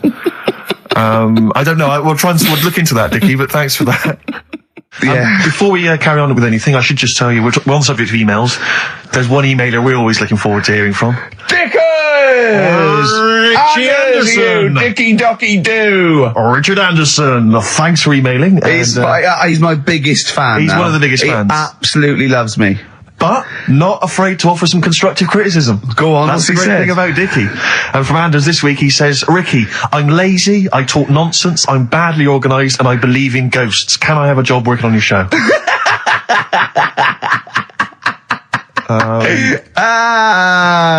Possibly, Anders. Maybe send in a CV. Or email a CV. He's put a little bit of all of us in that, hasn't he? I'll ask you if he's a goggle-eyed freak, Steve. All right, calm down. Well, no, I didn't mean no need to get insulted. No, I didn't necessarily mean you, did I? No need to get nasty. Richard Anderson, incidentally, has emailed in. Go on. Dickers Anderson. It's not happening, is it, there? Is it? Why not? Because I'm a bit stupid. Why can't... I can't work it out, can I? Can't figure it out. How would you call someone normally? Well, normally I just pick up the phone and dial it. Sure. No, I don't mean... I mean... But it's like I have a problem getting it through the desk. I tell you what, can I play an ad break and practice? I'll pretend this didn't happen and then come back in a to weird you. way, it's like having Carl. It's like having Carl. Play the ads. I'll get back to you. Anderson, Richard Anderson, I should just say, has got in touch. Okay. Here we go. Hold on. There we go. Oh, Claire. No, I can do it. Just tell All me right. Anderson. This is ludicrous. Yeah, so obviously Richard Anderson, he's emailed in his thoughts. Dickie Anders, Randy Anders. You. Dickster, Dickmeister General. Dickmeister General. And he says there's something making... Have we got it, Claire? He says there's something making strange yelping noises in the thicket at the end of my garden. Shall I go and prod it to see if it's Carl? Let me just tell you what Dick has said. He said, Richard Anderson, he also said, P.S. the show's still rubbish without Carl. Still rubbish without Carl. Now, is that a compliment? It's still rubbish without Carl, which suggests he thought it might be better without Carl. No, I think he means it's equally rubbish. Right. Brilliant. Nothing Thanks. changes. Thanks, Dickers. Yeah, he's Beautiful nothing- Dickmeister. What's happened to Anders? Well, I was just going to say, actually, we've not had correspondence from Richard Dickie Anders for some time. The Dickmeister General with his naughty, insulting ways. Yeah, Anderson used to email regularly. Anders, get on your computer. Get in touch, mate. What do you think of the show? Hold on, though. To be fair, he was listening when we were pretty shoddy. If he's listened to the last 3 weeks, I think we're owed a little apology from you, Dickster. Exactly. Absolutely. Listen, Piley, we want to send you all those goodies, including Scottish rock, but we don't have your address, so email in your address and we can send it off to you. All right? Yeah. More adverts? Yeah. The Seeker from The Who. Brilliant. Classic rock. On XFM 104.9, I'm Ricky Gervais, with me Steve Merchant, Karl Pilkington. All right, well, unsurprisingly, the overwhelming consensus is that people would like to hear the return of Rockbusters. I should, however, point out just some of the no responses. Let me see what we've got here. Is Dickie Anderson called in yet? Sadly, nothing from Dickers. I think I might make him one of my hilarious sort of comedy characters. What do you think he would sound like? What would he sound like? Sort of probably like that, I think. Ding dong. Hello. Hey, it's Dickie Anderson. I can't believe it. Your show's rubbish. Something like that? I mean, I think you should work on them perhaps before You're saying there's not a lot of substance these I'm guys? just saying that, once the novelty of the doorbell has worn off. I don't think you understand comedy on radio, Steve. I'm not sure I do, to be honest. Listen to Noel Evans, listen to Moyles. You'll see you don't need to riff with it. It's just, you just do the doorbell and just say they're here. Right. That's all you need to do. Sure. So, that's the main thing. Well, so we've had a couple I'm of thinking of some responses. more characters as well. We'll keep working on those. Yeah. It's interesting. I mean, I don't think our number one fan, Dickie Anderson, Richard Anders, was on the panel. Although he here has emailed in. He's got a couple of thoughts as to maybe why we. What is Dickers doing, man? Dickers says, commiserations on not winning a Sony. I can't believe you didn't win. Naturally. I mean, apart from your show's obvious lack of quality and effort, having a monkey for a producer, offering the biggest load of tat as competition prizes, saying hairy Chinese kid 48 times every show, Rockbusters, not bothering to turn up for weeks on end, only having 3 listeners, introducing the comedy characters Camp David, Harry Fook, which I think he spelt wrong there, Stephen Merchant. I'm not a character. Apart from insulting every race, religion and sexual orientation, bickering like schoolgirls. We haven't done everyone yet. We have not insulted everyone yet. There's loads to go. Despite the fact you generally bring misery into the lives of anyone who listens, I thought you were surefire winners. Better luck next year. Well, I mean, a couple of constructive, criticisms there, but generally, I still can't nail it. Was he on the panel? Well, I don't think so. Well, he's a fan, so. Yeah. Well, no, he's clearly a fan. I mean, he obviously loves the show. Because he's I mean, he has hit the nail on the head. Oh. Which... Yeah. But, by the way, Red Hot Chili Peppers on XFM 104.9. So, a few more shows. And then I hope Sony are happy. They should encourage... You know, we've only been radio, a couple of years. Exactly. Trying. You encourage young talent like you. Yeah. Instead of giving it to Radio 1 and Radio 2 and...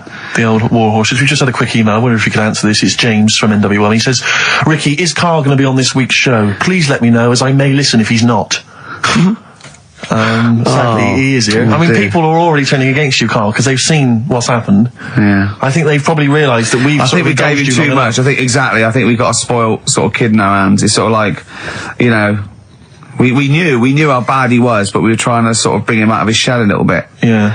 You got to encourage sort of, children like Karl. Well, yeah, exactly. Sort of fend for themselves. But I like the fact that Dickie Anderson had that wonderful rant. It was an articulate email. It was quite long, and he must have typed it immediately. I'm thinking, because he's a fan of the show and he thinks I'm a genius, we need a PA. Sure. Don't we? Yeah. Do you reckon he'd come and work for us? Well, he can't be any worse than what we've already got. I know. So, there you go then. We're giving up radio. We're going to concentrate on television. Karl's going to probably go back to what? Just doing your sound? The thing I won a silver for at the Sonys. Where's Dickie Anderson? Not heard from Dickie Anders for a long, long time. Because I wanted to, if there's one show I'd want him to hear, it's this one. Because we've pulled out some of the stops now, haven't we? He's excited because he's going away, so he's putting an extra bit of, Come on, let's play a record. Let's play a tune, then let's come out with Monkey News. We have some Monkey News to end with. He's excited. Incidentally, we mentioned that Stargate SG-1, I'm sure you look forward to that, Michelle.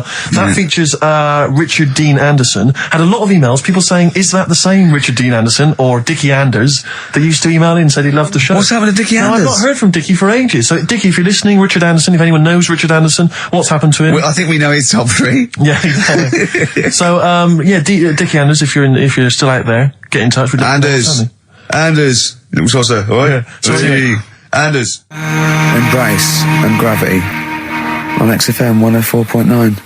We've had a couple of texts. People obviously can text in 83XFM. That's the text number for the big quiz that's coming up shortly. Rockbusters, still your opportunity to win some of those cracking prizes. Enter your name in the draw if you can unravel the, I don't know what you call them, conundrums that Karl set. Sort of. We've had a couple of texts. Obviously, we're leaving early today. This is a shortened show and our last show of this run. But we've got to leave early. We've got to go down and try and make poverty history. But Rob's texted and he says, only an hour and a half today. Well, poverty does have some benefits then. He's a fan. He understands the show. Who was that little fella that used to write in who hated the show? I forget his name. I haven't heard from him for a while. Actually, I don't know what happened. No. Maybe he realised that if he hated the show so much, the obvious thing to do was to switch off. Maybe that finally dawned That's on him. annoying. What's his name? Someone will remind us of his name. I like people who hate us to carry on listening. Yeah.